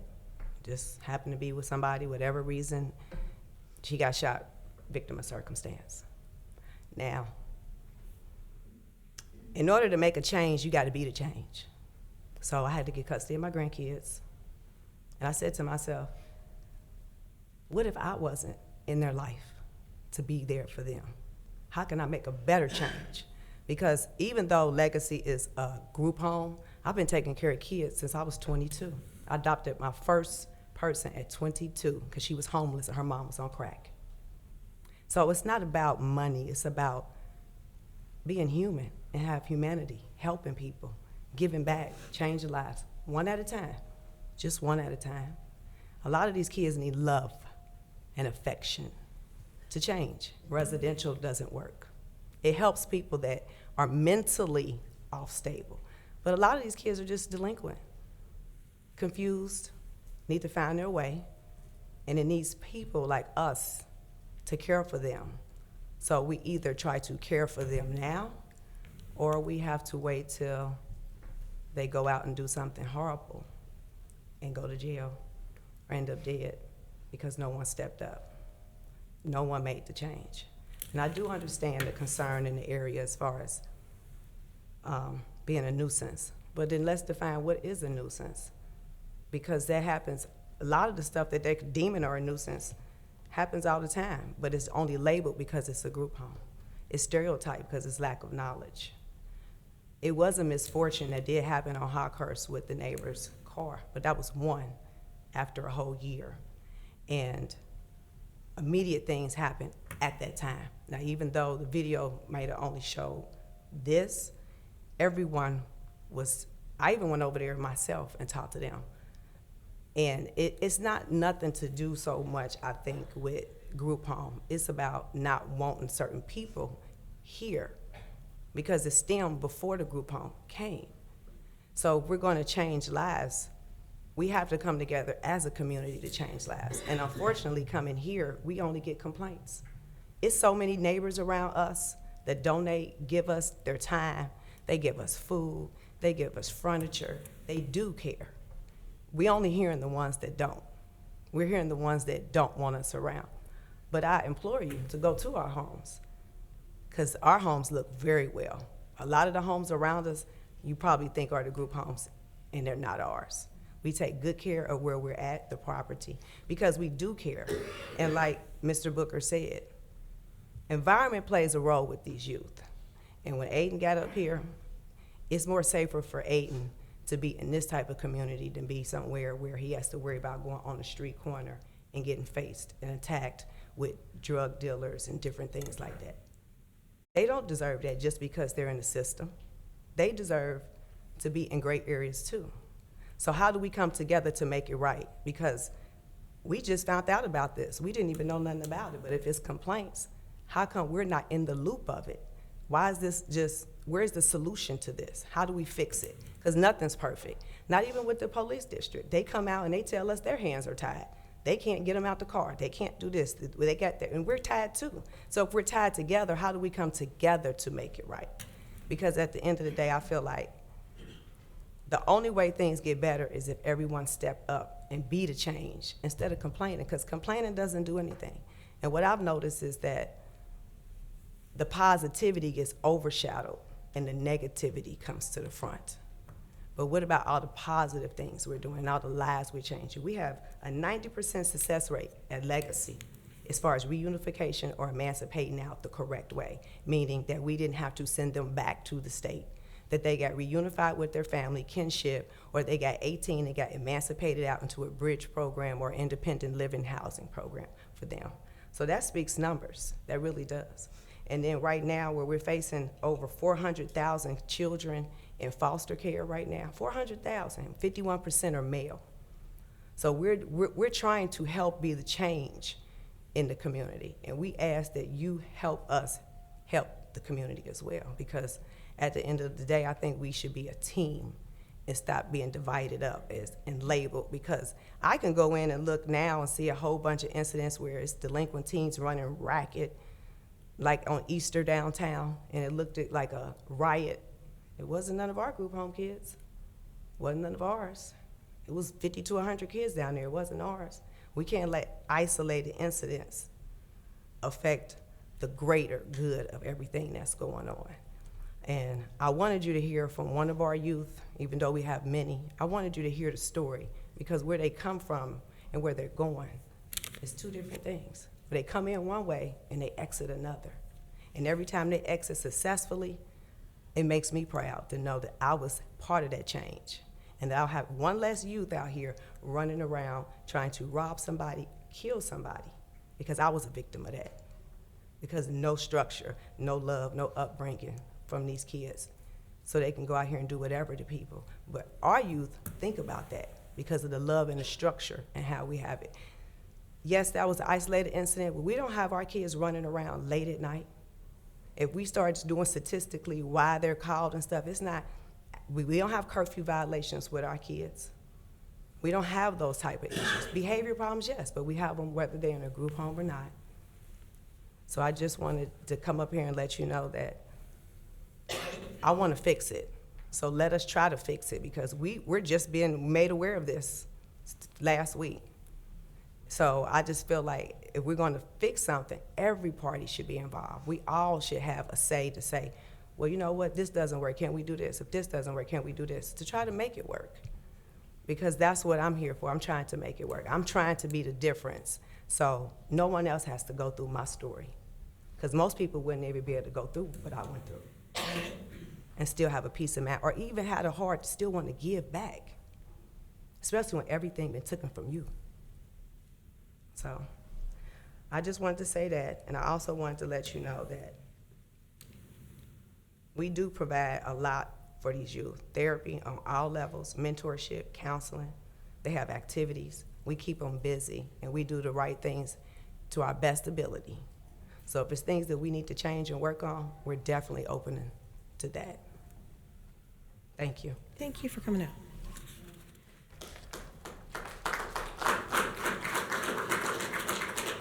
Okay, April Dunmore.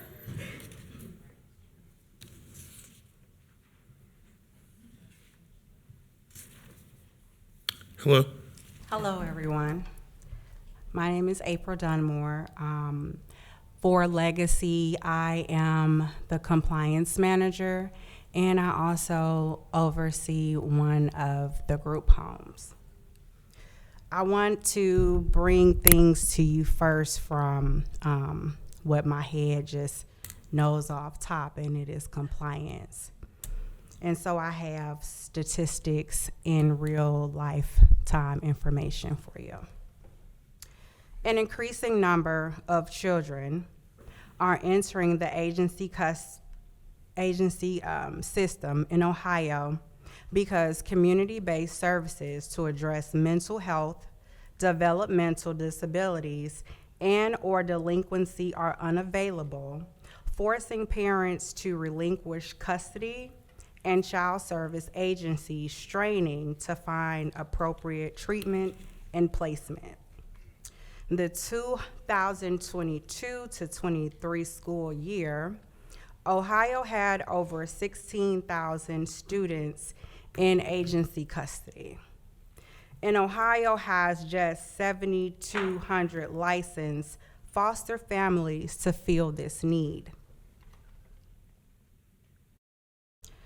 Our youth are in crises based on these statistics.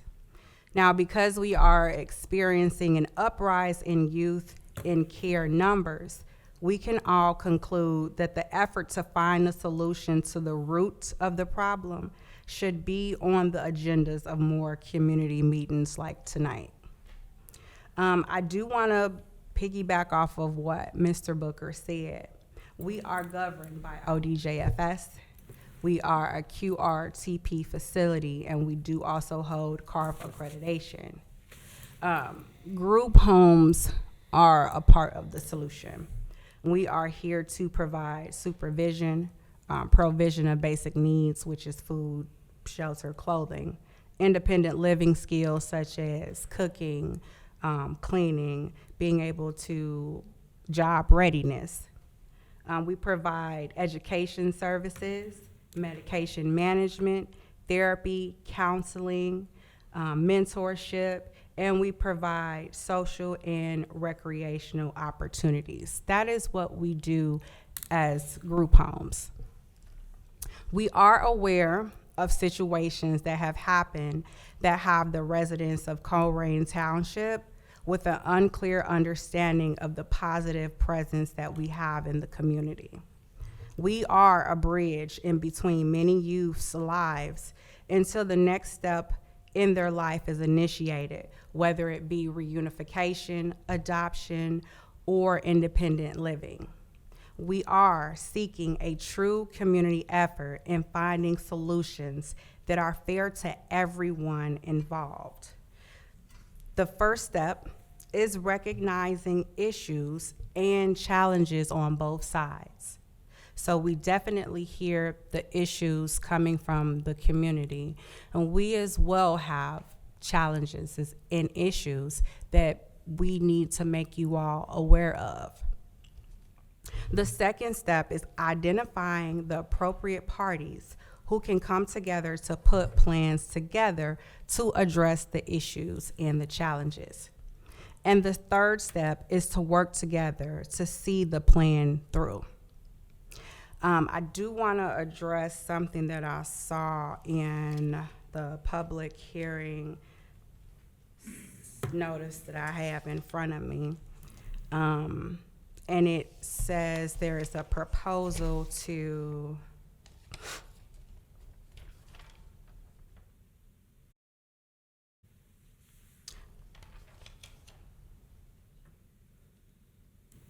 provide contracts of youth and care. That's the closest I can get to the wording without taking more minutes to find it.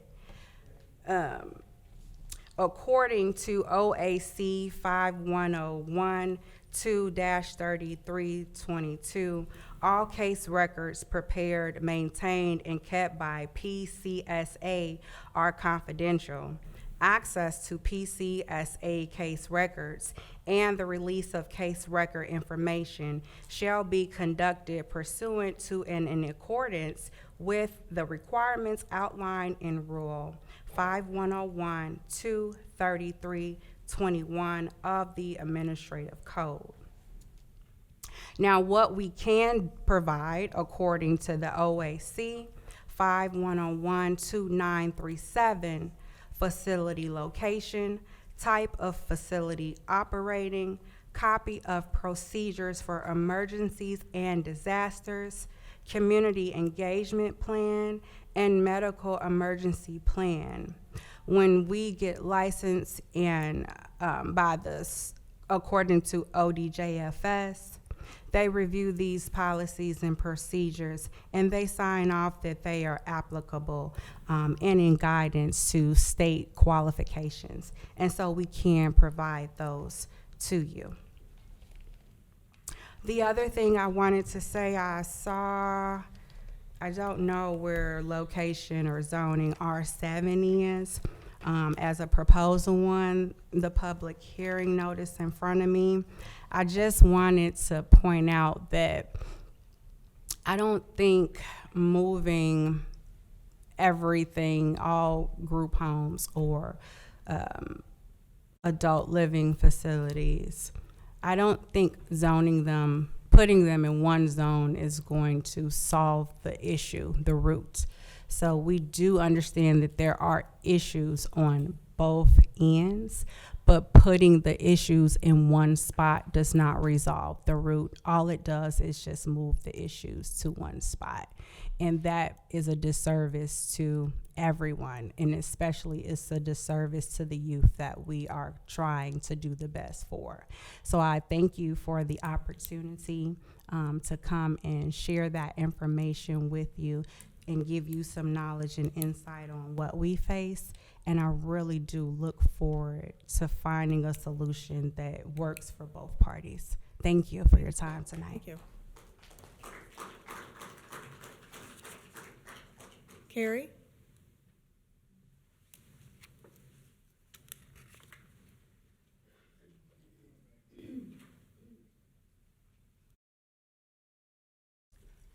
Oh gosh, that was really interesting. Because the last two meetings where this was addressed, I kept saying, have we had meetings with them? Have we met with the county? Have we met with the businesses? And I think we need to find out if it's true that they're just now learning within the last couple weeks that this community where this particular home is feels terrorized, and that has not been communicated to them so that they could take appropriate steps. I'm curious about whether or not it's factual that they have been, the police have been at their facility over 100 times in a year. I don't know, after hearing their statements, it kind of calls into question some of the things. I know at the first meeting on this that I went to, I said to you guys, because you guys all kept calling them delinquents. Somebody even used the word criminals. And I said, that's not who these kids are usually. And you guys assured me that these were kids who didn't fit into the, there was no place for them in the criminal justice system for the kids, and so they were being sent to these group homes. You all concluded, every one of you, made comments saying that these children were from out of state, and that they were being basically dumped on Colerain residents. So I feel like I'm going to find some answers on what was true and what was not true and what was said at these meetings.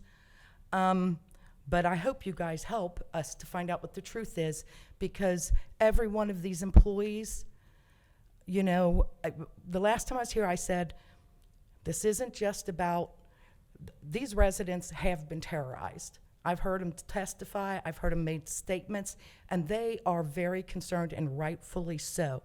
But the point I made also was these kids, and you guys finally acknowledged, Matt did at the end of the meeting the last time, that these kids are disadvantaged, that they are victims, and that we need to address that. And I thank you, Dan, for focusing on that in your comments at that meeting.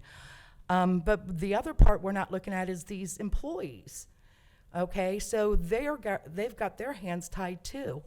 And I will go back to what I asked for over a couple months ago when this first came up so horribly. Why aren't we sitting down and having a meeting? And let's really find out what the facts are. With that said, we cannot sacrifice one group of people's rights for somebody else's rights. In fact, you know, everybody knows I just won the lawsuit because you guys infringed it on my rights and tried to violate my rights. We can't expect these residents to sacrifice their peace and where they're living to accommodate struggling children, and vice versa. And so I still feel that you guys, and I said it last time, I think you're taking the necessary action with this amendment. I think it should be looked at and viewed as more for them as the basic ground level rules that we expect from people coming into our community. And I think it's a positive thing. You could have done a little better job on it. You did not listen to any of my suggestions, but that's not new. But I do hope somebody calls a meeting. Well, I will be. I'll be calling a meeting because I want to know what really happened.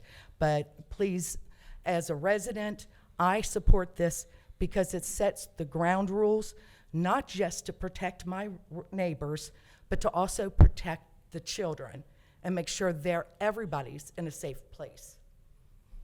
I would have put not 600 foot, I would have put 3 miles.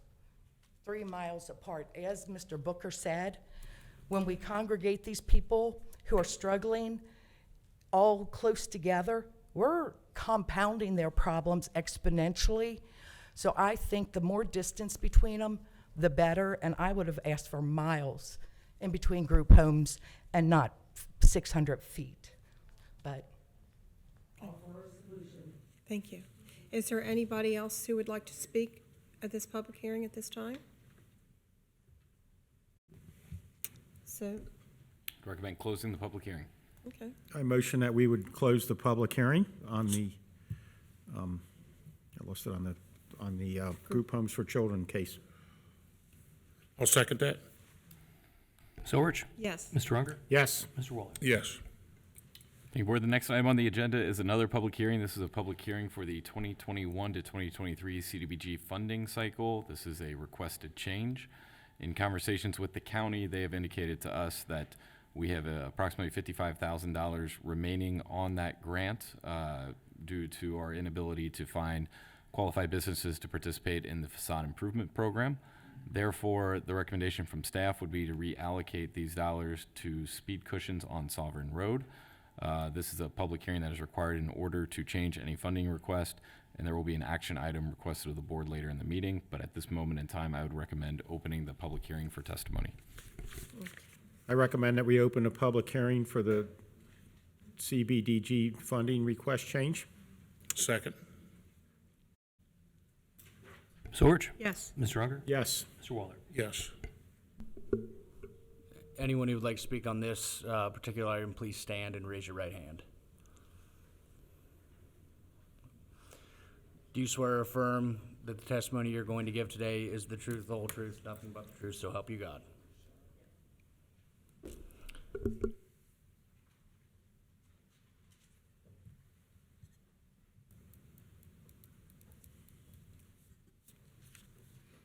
When Dan was elected to office here, you adopted a policy where you do not engage with the residents who are speaking. Then you changed it to, we will answer all your questions at the end of the meeting. And now you changed it to, we'll answer your questions. All the questions that were asked will be answered at the next meeting.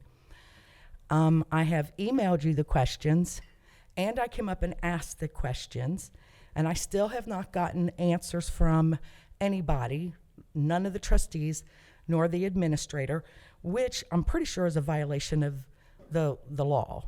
I don't think you're allowed to just ignore the public comments. You have to answer the questions. So I'm going to reiterate.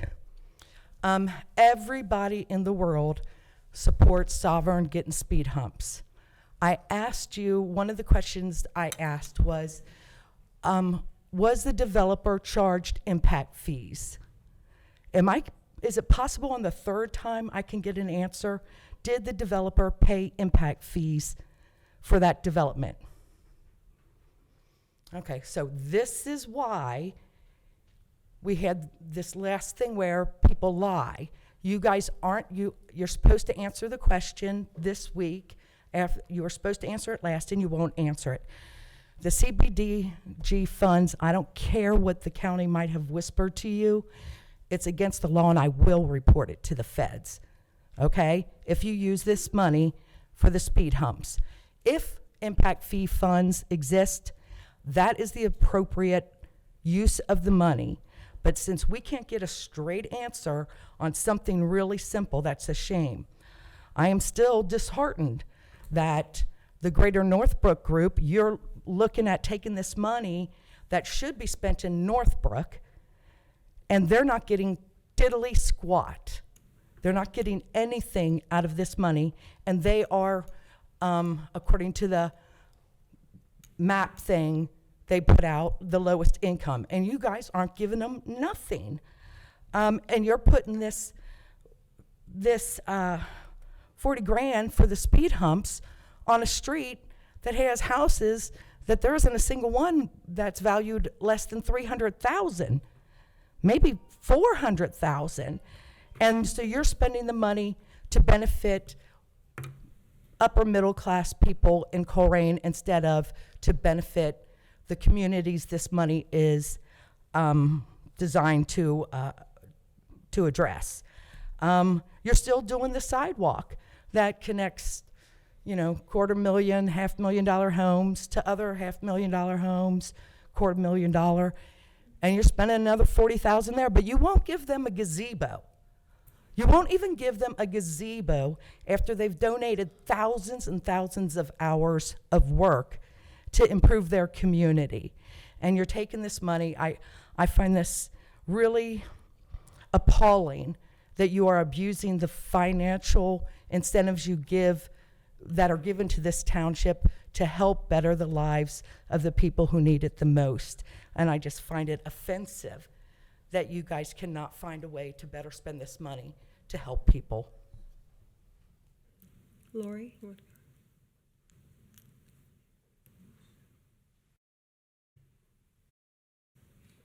Good evening. Thanks for coming. Hi, Lori McMullen, 10057 Menominee Drive. Just want to clear up something real quick. For 7 years, we have fought for sidewalks on Springdale. So hearing that we would rather have a gazebo over sidewalks, that's actually, we would rather have sidewalks. But we do want a gazebo, to be clear. We do want a gazebo, but sidewalks. Secondly, it's a shame that the facade program didn't work. But safety, we know that our police levies had failed, and Sovereign deserves to have a safe street as well. So please do what you can, and if reallocating these funds can put in some speed cushions, this Northbrook resident supports that. Thank you. Thanks, Lori. Thank you. Okay, is there anybody else that wants to speak about this public address? Okay. Motion to close the public hearing for 2021 through 2023 CBDG funding request change. I'll second Matt's motion to close the public hearing. Ms. Orich? Yes. Mr. Unger? Yes. Mr. Waller? Yes. Okay, now I guess we're coming to citizens' address. Lori, did you want to come back up and speak for citizens' address? Well, because you have 2 marks on here. Okay.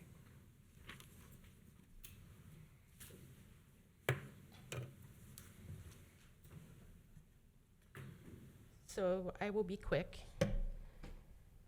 So real quick, thank you for jumping in and recognizing Bev Hater and the contributions that she has made to Colerain. So to Bev, just want to say, I gotta do it, I gotta practice. I'm not a Trekkie.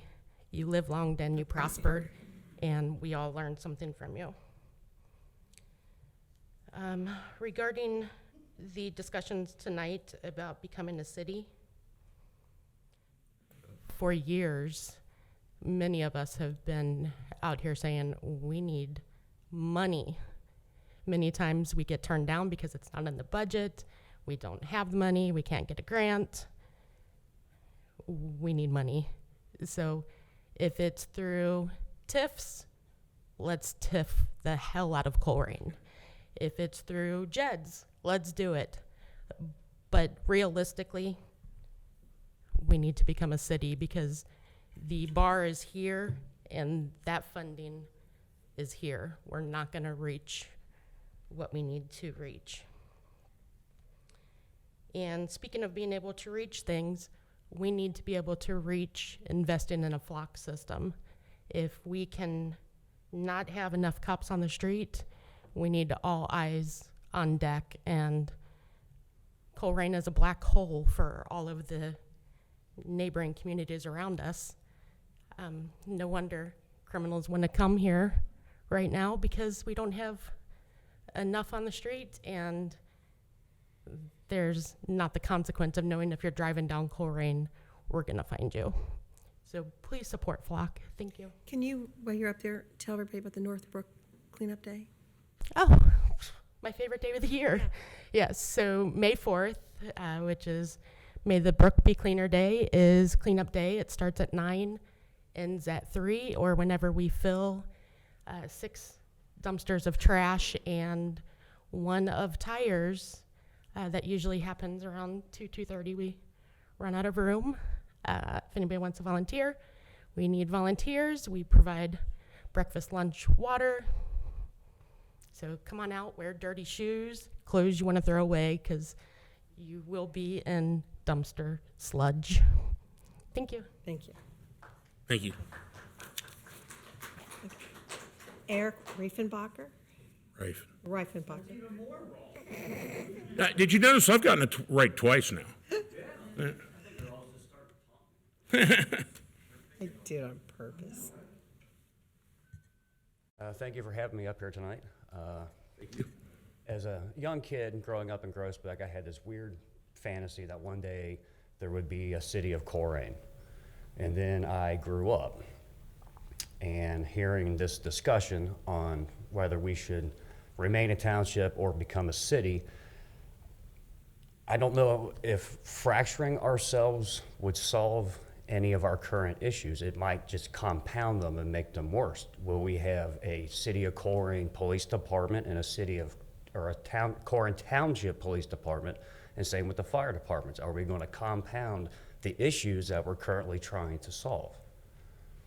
And as exciting as becoming a city would sound, also would any taxes raised by property taxes, so forth, would it benefit just the city of Colerain, or would it benefit both the city and the township? I mean, I don't know the answers to these questions. I'm sure there's people with higher IQs that can help me understand all the legalities and everything involved with this, but I just don't know if fracturing ourselves is going to really solve any problems. It just might make them worse. So that's all I got. Thank you, sir. Thank you. Bruce?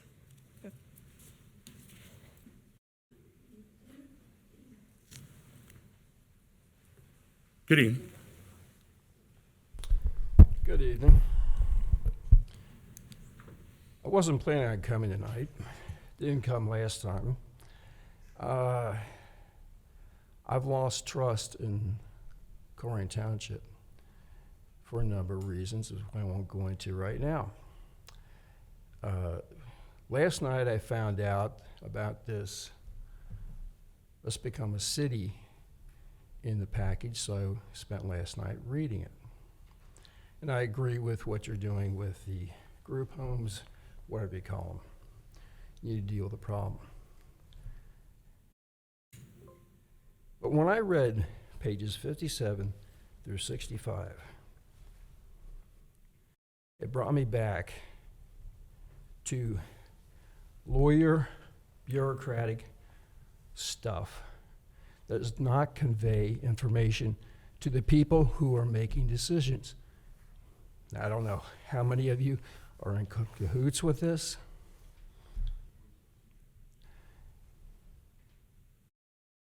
But what's in those pages, Jeff, if you wrote it, does not convey information. Options 1, 2, 3, and 4 are not described. You have to imply. And it really POs me that if you're going to put options out, lay them out. You didn't, or whoever wrote it. I'm not in agreement with becoming a city. I've made this point. We are not Westchester. I don't want to be Westchester. I moved out here in the 80s to be a township. Less government, less taxes, less overhead. And it's, I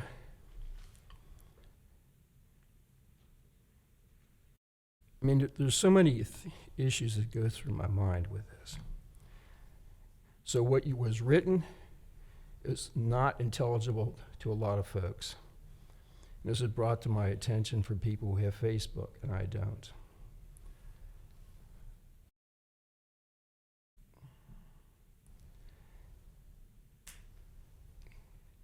Where we go with this, I'm not certain. Dan, I agree with a lot what you said. There's a lot of downsides. And yes, the township's going to look for money. And as I've said before, that some people have gotten PO'd about, everything should come out of the same pot.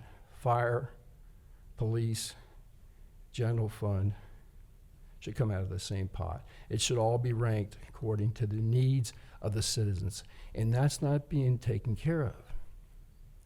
The number of people who have come up and talked to me about these levies in the township as well as in the schools are PO'd. And to find out you're planning on having another tax levy coming up for fire, I don't think it's going to fare well. I came here because I want less bureaucracy. I lived in bureaucracy for 36 years on the Hill, so I don't need it here. So let's take care of what we need: police, fire, roads, and the rest is all secondary. My time is coming up, so have a good night. Thanks, Bruce. Melissa Pisa?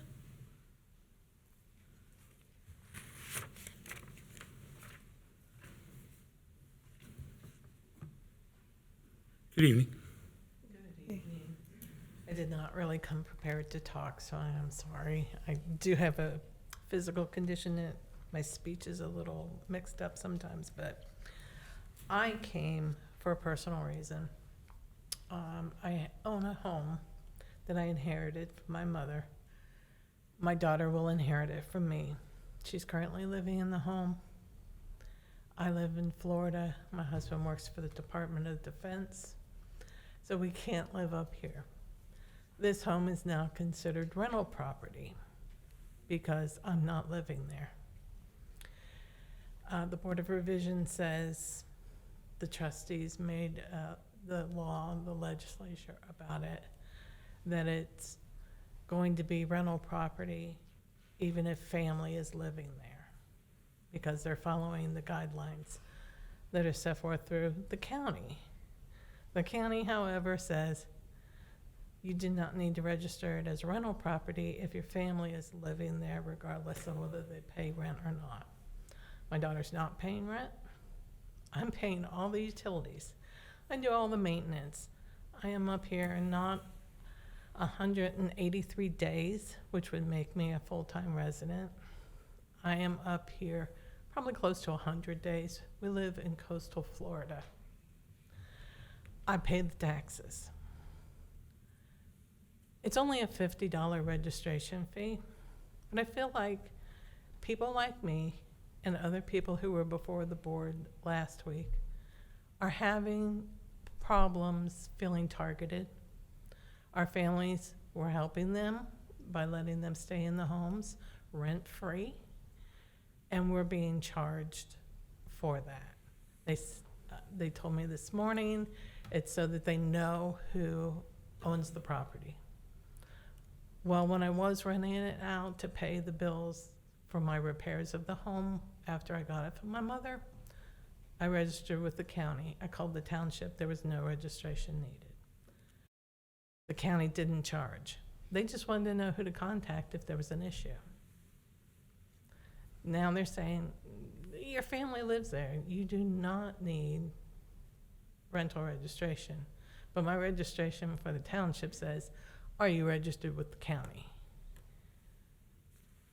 The wording is just kind of vague. The code enforcement is telling me, well, we consider that you're getting a benefit from your daughter living there, so she is a renter. I think the township's getting a benefit from my daughter living there because she tells me when repairs are needed and I make sure the repairs are done. I would like to see a little more, and this goes to wording again, a little more precision as far as what a renter is, what a rental property is, so that for us who have inherited homes, we may even have another home that we live in here, and I don't, but last week a man did, and he has family living in a house that was inherited. They're being charged rent. If you had a home here and you lived 7 months in Florida as a snowbird, you would have to declare your home here a rental property, according to what code enforcement is telling us. So I'd like to see that, the community, we're trying to get younger families in here. If you can just not pinpoint at renters, if you cannot pinpoint at families who are letting their families live there at no charge. Code enforcement's the same for every property. There's nothing different because you're a renter as far as you have more code enforcement on you. It's the same. Everybody gets their view from the street from the code enforcement. My $50 a year goes to their salaries. This is new. It just started all these revisions and everything this year. I know the statute that you all passed was a couple of years ago, but I was just feeling like the small guy's getting hurt here. So thank you for letting me talk. I appreciate it. Thank you. Coming out. Thank you.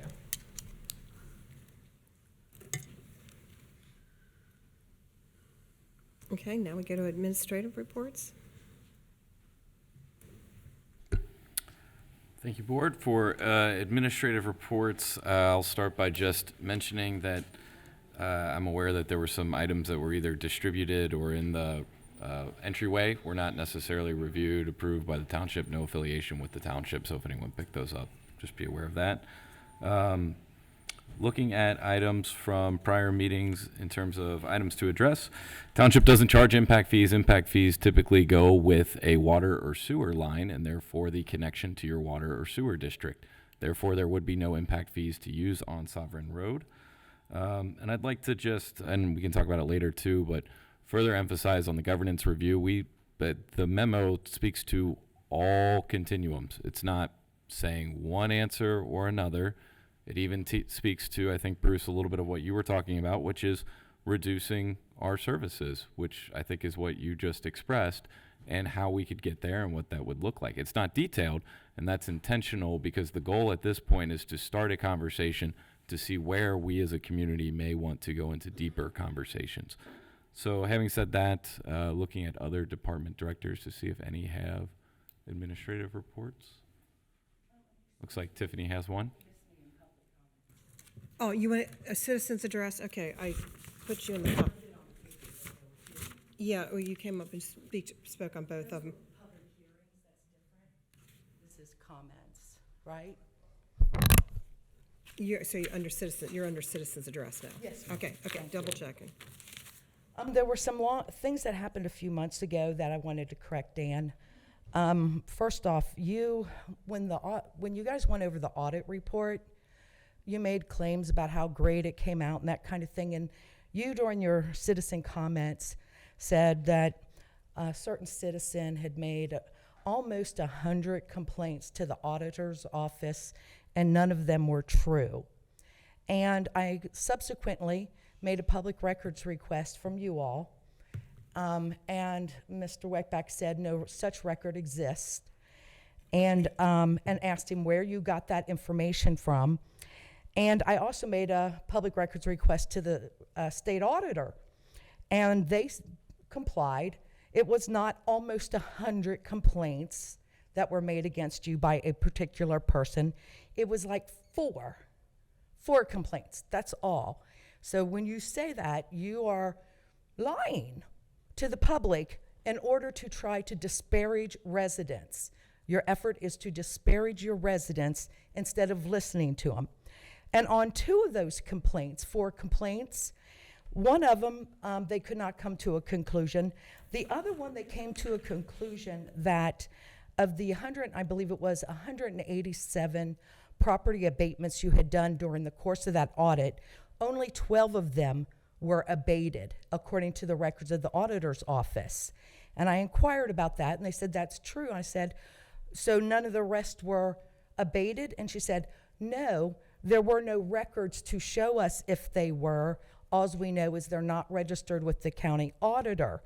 And you took that as a waiver, like you passed with flying colors, when actually, when you don't have the documents to support your program, it's called unauditable.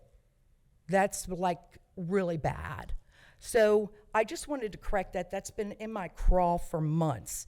And I'd rather that, I think it's very unfair for you guys to specifically address residents' comments and then not give them the opportunity to rebut you. It's just common courtesy. And I'd like you to stop attacking residents from your seat. With the funding for the police, Mike DeWine did a press conference, and he said any community that forbids weed dispensaries is begging for drug dealers to come into their community. And I said that to you at a meeting, and then Mike DeWine said it on TV. That could generate money to help our police. I have not noticed the smell when I'm sitting in my car or at Walmart or Kroger's. I haven't seen the smell of weed go down because you banned dispensaries. But what we have seen is a loss of revenue in this township, and you're asking for people to give you more money. On the issue of that,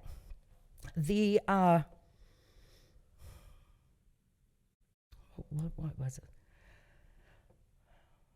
We discussed, I did not ask for a JEDS, a JEDZ.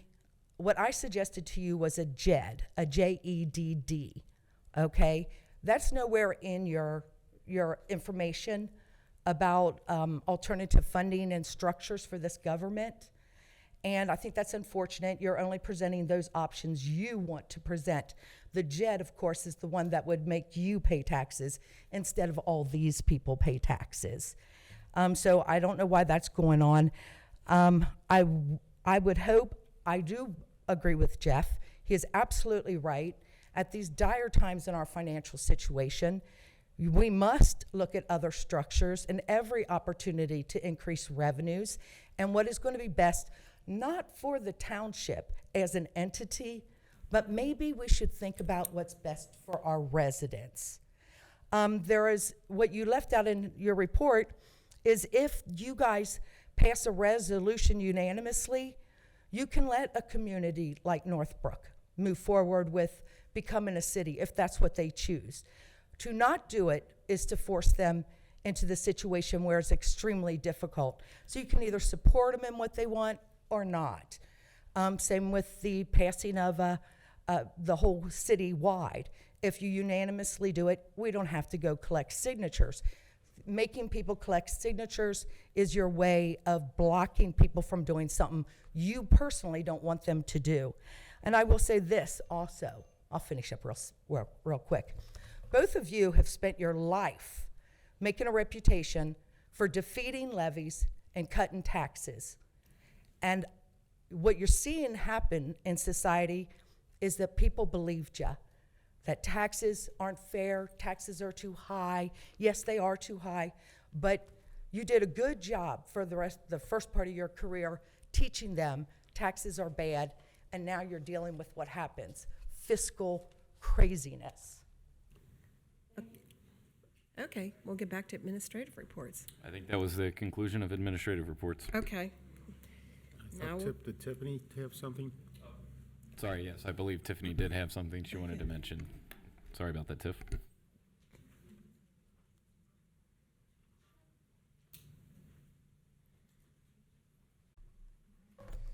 Just very briefly, we will have 2 ribbon cutting ceremonies coming up here in the next few weeks. They are grand openings for our 2 new playgrounds, so we're very excited about this opportunity to share this with the public. May 14th at 5 p.m. we'll be at Skyline Park for that playground, which is located at 8400 Pippin Road. And May 28th at 5 p.m. for Colerain Park, which is right around the corner here, for that park playground. And that's all I have. Thank you. Thank you. okay, we'll go to the trustee report. I'll go first. Mine's real short and simple. Just if people aren't on our Facebook or our CERC, just letting you know, it started yesterday between John Rose and Shady Crest. We're having some on southbound, so watch that lane closure. And also, I think it's very important when we talk about this meeting that people do know that we do have some limited police issues that will not be addressed. One of them is if you lock your keys out, we're not going to have the police officers available. escort custody is not going to be available. Vacation checks are not going to be available. People that call in about the solicitors. I had somebody call me last week. There was a family in front of Walmart soliciting. They were told, we just don't have the manpower. So with this whole list, it is on our Facebook. Once again, we need more police and to service this community, and we are going to have to find an alternative way to get this money for our police. And so I just keep safe out there. Thank you. I've got a lot to say. Go ahead, Matt. I knew you did. That's why I went first. All right. First off, with regard to the marijuana dispensaries, the state house has, I believe, already acted on that and taken away local funding. So we're not actually missing any revenue, and which is, I'll remind you exactly what I predicted would happen. And we've lost control. We would have lost control of those properties. There was a comment made about some kind of lawsuit. I don't believe that that somebody won a lawsuit. That was actually dismissed. And I find it a little bit troubling that Legacy comes up here and says they've not been in the loop. I know there have been multiple meetings between our administration, between Lieutenant Penley and folks. And just to give you an idea of what we're dealing with here, we have this limited capacity for police officers, and I pulled the numbers. This is since February 21st at the Legacy properties. There were 54 calls on 2830 Burnside, 30 calls on 10377 Pippin, 49 calls on 10269 Hawkhorst, and on 2850 Burnside there were 134 calls. This Colerain Township does not exist to subsidize a business model that's clearly not working, and that's why I support the idea of having some type of control around them. And this is our way of working together. Clean it up, because that's in everyone's best interest. We share the same best interest with this. I want the kids graduating. I want the police calls reduced, and I think that'll help. And I think that, I think that's all I have. Just because somebody comes up here and talks at the podium does not mean what they're saying has any facts or truth to it. And it saddens me that people leave before the trustees get a chance to respond to allegations, which that's the typical thing that happens is people say things and then bolt out the door because they do not want to hear the response. Yes, I've been out and looked at the group homes also, and I think we've all been out to visit them, and I want what's best for these kids. And we had a foster kid in our home, my wife and I did, and he was a 13-year-old in tears when he showed up. And what was really cool was 8 years later when he walked across the stage at UC and got his Bachelor of Science in Nursing. And kids can be rehabilitated. And we certainly share your passion for rehabilitating children. I've lived it. It was one of the best experiences of my life was having that. Getting back to the comments about issues with the state auditor, I'm pretty confident there was way more than 4 that were submitted. It seems like it was 143. I can't recall the exact number. It was a couple years ago with an audit. It wasn't anything recently. I think one of the speakers is a little bit confused about the Hamilton County auditor and the state audit that we get every year. But that speaker has left the room, and which is fine. People can come and go as they wish. Otherwise, everything's gone pretty well. So thank you. Okay, we'll move on to new business. Thank you, Board. First item of new business tonight will be presented by Chief Alan Walls of the Fire Department.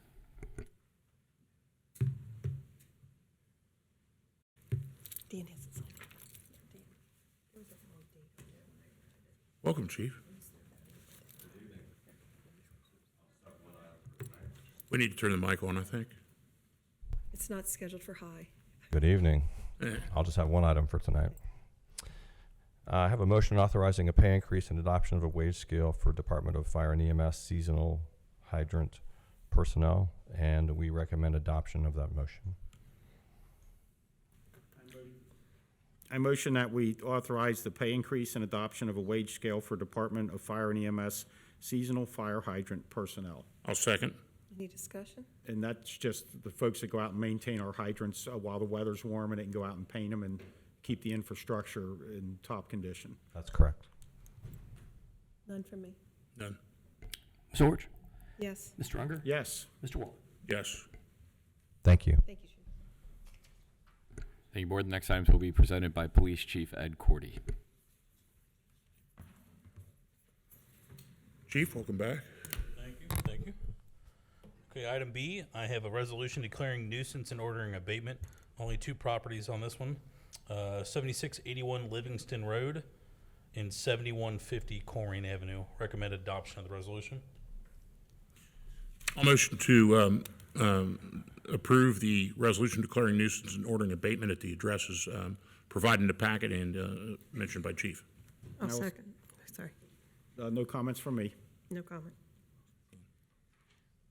Ms. Orich? Yes. Mr. Unger? Yes. Mr. Waller? Yes. Item C, resolution declaring a junk motor vehicle at 3645 Stone Creek Boulevard. At this address, there is 4 vehicles. The first one being a 2016 white GMC Terrain. Second being a 2005 blue Chrysler 300. The third being a 1997 tan Toyota Camry. And the last one being a 2004 white Saturn Ion. Recommend adoption of the resolution. I'll motion to adopt the resolution declaring the vehicles located at, I just lost my space, 3645. 3645 Stone Creek Boulevard, as mentioned by Chief, the white GMC Terrain 2016, the 2005 blue Chrysler 300, the 1997 tan Toyota Camry, 2004 white Saturn Ion is a nuisance. I'll second. Are these in the parking lot? People just left these cars in the parking lot? Yeah, I was actually just going to look exactly which property. Yeah, I this was gonna say on that- Stone okay. Creek.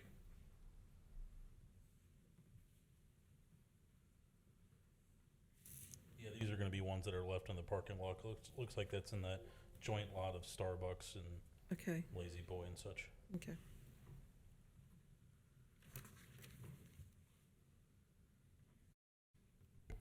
Ms. Orich? Yes. Mr. Unger? Yes. Mr. Waller? Yes. Okay, item D, resolution declaring a junk motor vehicle at 3663 Stone Creek Boulevard, which is 2 vehicles on the lot. First one being a 2005 gray Acura RL, and the second being a 2018 gray Hyundai Elantra. Recommend adoption of the resolution. I motion that we approve the resolution declaring the 2 junk motor vehicles at 3663 Stone Creek Boulevard. I'll second that. Any discussion? None from me. Ms. Orich? Yes. Mr. Unger? Yes. Mr. Waller? Yes. Item E, resolution declaring a junk motor vehicle at 6948 Kelway Court. At this address, there is 1 vehicle, 2008 blue and black Ford Focus. Recommend adoption of the resolution. I motion that we declare a junk motor vehicle at 6948 Kelway Court as described. Second. Discussion? None. None? Ms. Orich? Yes. Mr. Unger? Yes. Mr. Waller? Yes. Okay, and last, item F, resolution declaring a junk motor vehicle at 11467 Pippin Road. It is a 2003 gray Dodge Ram 1500. Recommend adoption of the resolution. I'll motion to adopt the resolution declaring vehicle found at 11467 Pippin Road, junk motor vehicle, the gray Dodge Ram 1500. I'll second it. Any discussions? None. None? Ms. Orich? Yes. Mr. Unger? Yes. Mr. Waller? Yes. And board, just for a point of clarity, as Mr. Booker knows, Legacy has 3 group homes that were in Colerain Township 2 in current existence. 2830 is no longer operating. The other 2 on Pippin Lane and Hawkhurst are, but 2850 Burnside is actually a different group home entity that is not part of Legacy. Thank you for clarifying that, and I apologize for that. Any questions for me? Thank you. Be safe. Thank you. Thank you, Board. The next items of new business will be presented by Development Director David Miller.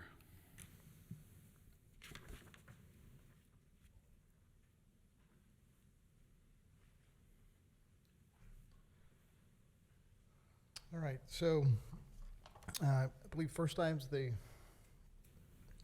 zoning text amendment for group homes. Is that the next item? Okay, I forgot, didn't bring my agenda. All right, so earlier tonight, we had our public hearing on group homes for children. So this is the time in the meeting where we actually will address the resolutions. So before you are two resolutions. One would be approve the zoning commission case CZC 24-1, or the other item would be a denial of that item. And so the recommendation is adoption of the resolution. And just for a point of clarity, what is before you all is what the zoning commission recommended. Naturally, if the board wants to modify, amend, or change any of those items that are listed in the resolution, this would be the time for a board member to do that, and they could do that either through their motion or through an amendment to a motion.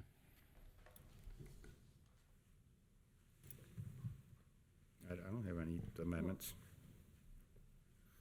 So I'm going to motion to approve CZZ -24-1 zoning text amendment for group homes for children. I'll second.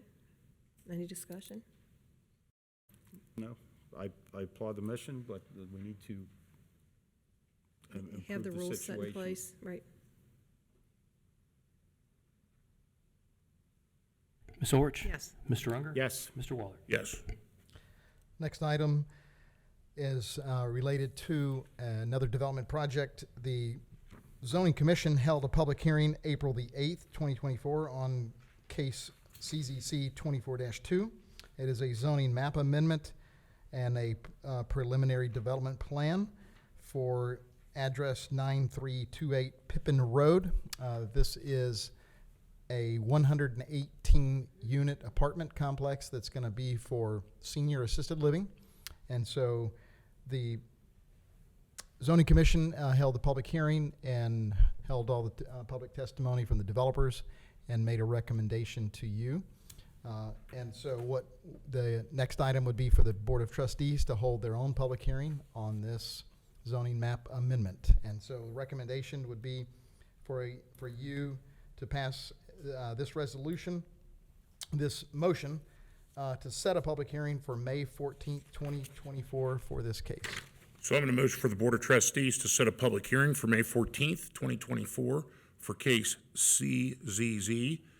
CZZ-24-2 zoning map amendment requiring a preliminary development plan at 9328 Pippin Road. Okay, I'll second that. Now, this is a $58 million project? It's about 49 to 50. 49 to 50, Yes. okay. I do have a question, and I don't know if this is the appropriate time to ask it. Does that project, because you've worked on it and I have not, does it have sidewalks with it? I believe most of our projects would require sidewalks if sidewalks do not already exist per our zoning. That's why we have the sidewalk waiver fund in place, but I don't know about the specifics on this specific one, and that Or is would that probably make something that sense we would next bring week. up when we went to approve it? I think next week when or not next week, but next meeting when we have the public hearing would be the best time. So- Okay. So And you'll can be you able look to into that? Developers will be You'll there find that out, involved, okay. yes. Thank So you. May 14th would be the date for the public hearing. Okay. So three weeks. Yeah, it's no other comments from me. Will you have any schematics or anything to share? Yes, we'll have Okay. all those Okay. items. Awesome. Uh, And so the uploaded sidewalk to the should be on agenda. there? Okay, Right. thank you. So there'll be a private drive that comes in off of Pippin Adams. Road. Oh, Pippin. And they are assembling, I think, 7 parcels. And this will be phase 1. It'll be to the back of the property. They won't be developing anything on Pippin. And then the back of the property will have parking, and it won't abut Adams Road. So Okay. that's just a small vision there of what is to be expected on that. Okay. And then phase 2 is unknown at this point, which would be the Pippin Road acreage. Okay. So, All right. No other comments from me? Yep. Ms. Orich? Yes. Mr. Unger? Yes. Mr. Waller? Yes. And before we get into the next administration thing, can we take a quick 3-minute break? I'll motion for a 3-minute break. I'll second it. Did you know I was gonna cough? Is that what? Yeah, it that's was? why. Yeah. Do we need to vote on that?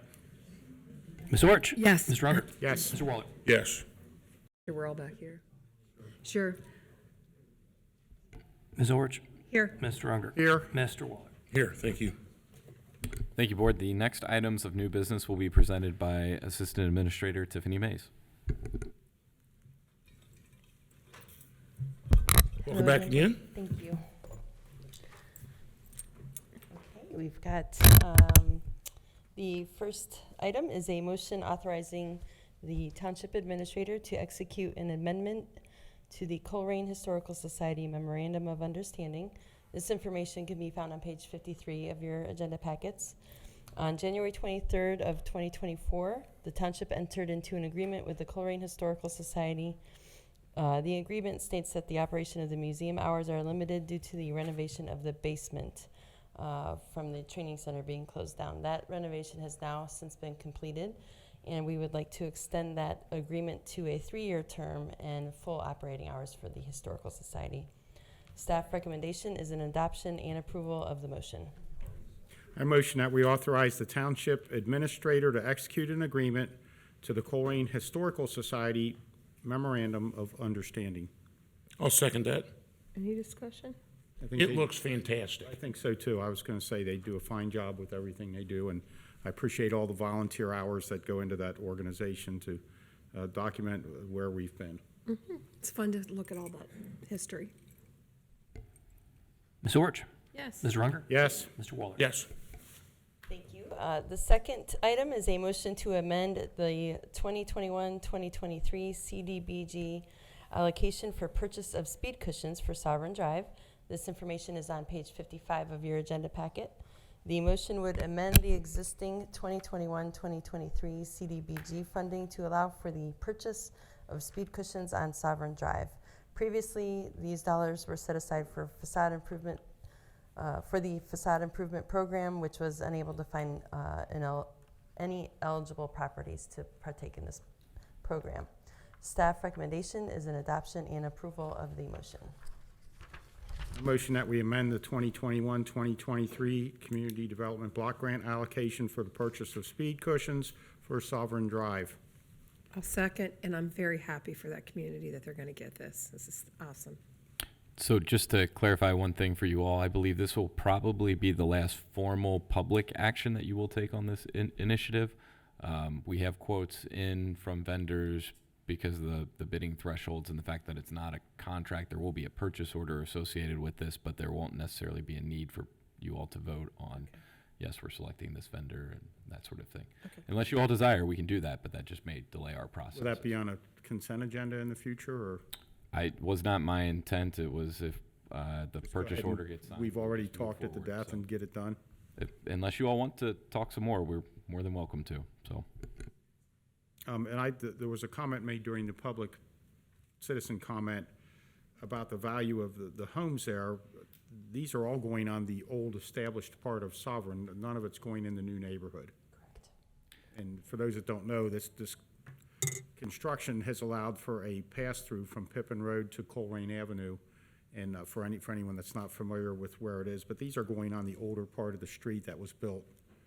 yeah, and for more perspective, the county utilizes maps that are created at the national level that aggregate data based off census tracts. And so there may be a home that may be of a higher value than another, but if the census tract as a whole meets the low to moderate income parameters, that's the important part in the eyes of CDBG. So they have a map that we have to look at. For the most part, neighborhoods that are east of Colerain and south of Springdale Road qualify, but there are a couple pockets in there that don't. And in this case, this address and this roadway does qualify. So Yeah, I think a lot of those residents would like to get $300,000 for their house. Yeah, and you would know, you're a real estate agent. I mean, this is Yeah, the going new on development, the older part yeah. of Sovereign Yeah. to mitigate a high-speed problem over there, and I hope it slows it down. No other comments from me. Ms. Orch? Yes. Mr. Unger? Yes. Mr. Waller? Yes. Thank you. And the third item is a motion to authorize the Township Administrator to apply for Community Development Block Grant funding for the 2024-2026 funding year. Information on this item can be found on page 56 of your packets. Staff had held 2 separate public hearings, one which concluded this evening, to solicit feedback for potential projects. Those were the sidewalks for Breezy Way, Groesbeck Park study and improvements, home rehab projects, and the sidewalks on the Springdale Road from Colerain to Laura Linda. The township has removed the Blanchetta basketball court as this project was not eligible by CDBG staffing. Staff recommends an adoption and approval of the motion. I motion that we authorize the township administrator to apply for community development block grant funds for 2024-2026 timeframe. I'll second that. Any discussion? Not at this time. Ms. Orich? Yes. Mr. Unger? Yes. Mr. Waller? Yes. Thank you, Board. Thanks, Tiff. The board, the next item is the discussion on governance. If we would like to continue that conversation, we can. Or we can move to old business. And the first and only item on old business is discussion and potential action on 2864 Houston. I have the projector up. We got some photos earlier today that just show some of the progress that's been going on the site. So I wanted to share that with you all, just flipping through some of these. You'll see that we've had some extensive work done on the interior in various parts of the home, as well as, I think we'll get here in a moment, the exterior. You'll see the tremendous amount of work that is ongoing on the driveway and other facets of the property. So concrete being ripped up, torn apart, and getting ready for new concrete to be poured. In light of these items and these pictures and the testimony that Mr. Johnson provided at the last meeting, where he said he believes he could be done by our June 11th meeting, I feel that he's making significant progress, and I would recommend that we just continue this agenda item to June 11th. So I'll motion to continue this agenda item till June 11th. I'll second. So what decision will we be making on June 11th? I think it'd be another status update with the intent of this project being completed at that time. Unless Mr. Johnson indicates otherwise, that June 11th seems not able to be met. My hope is we would be at that point and we would release his bond on June 11th, and then we'd all move on with a great new home in our community. Good work so far. Looks good. Thank you for all your hard work on that. Is June 11th going to work for you?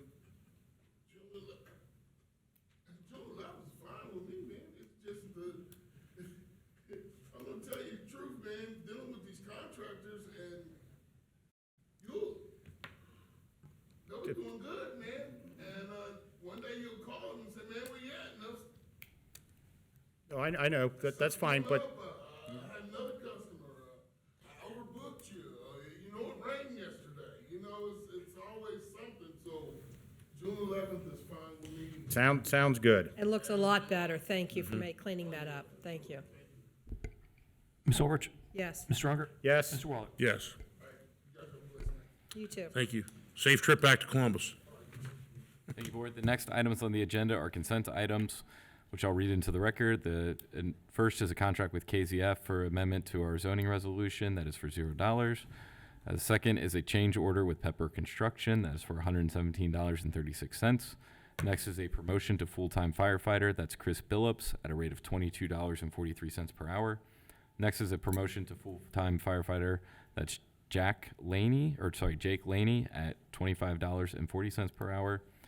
New hires of seasonal part-time maintenance workers in the Public Services Department. Matthew Moore at $15 an hour. Benjamin Broughton at $14 an hour. Jennifer Ashman at $14 per hour. And then new hires for our summer camp counselors. Morgan Memory at $12.50 an hour. Sophia Ward at $12 an hour. Shaziah McKinney at $12 per hour. And Madeline Scombros at $12 per hour, and I would recommend adoption of all consent items. A motion to adopt consent items A through F is provided in the packet and read by Mr. Weckbach. I will second it. Any discussion? Thank you for the detail on all that, Mr. Weckbach. Yep. Thank you. Ms. Orich? Yes. Mr. Unger? Yes. Mr. Waller? Yes. Okay. Fiscal officer report. I have no report. And do we need another executive session? I don't think so. Not that I'm aware of. Motion to adjourn. Second. Meeting adjourned at, oh, we got to vote. I always forget about the vote. Ms. Orich? Yes. Mr. Unger? Yes. Mr. Wall? Thank you. Yes. 9:34, we are adjourned.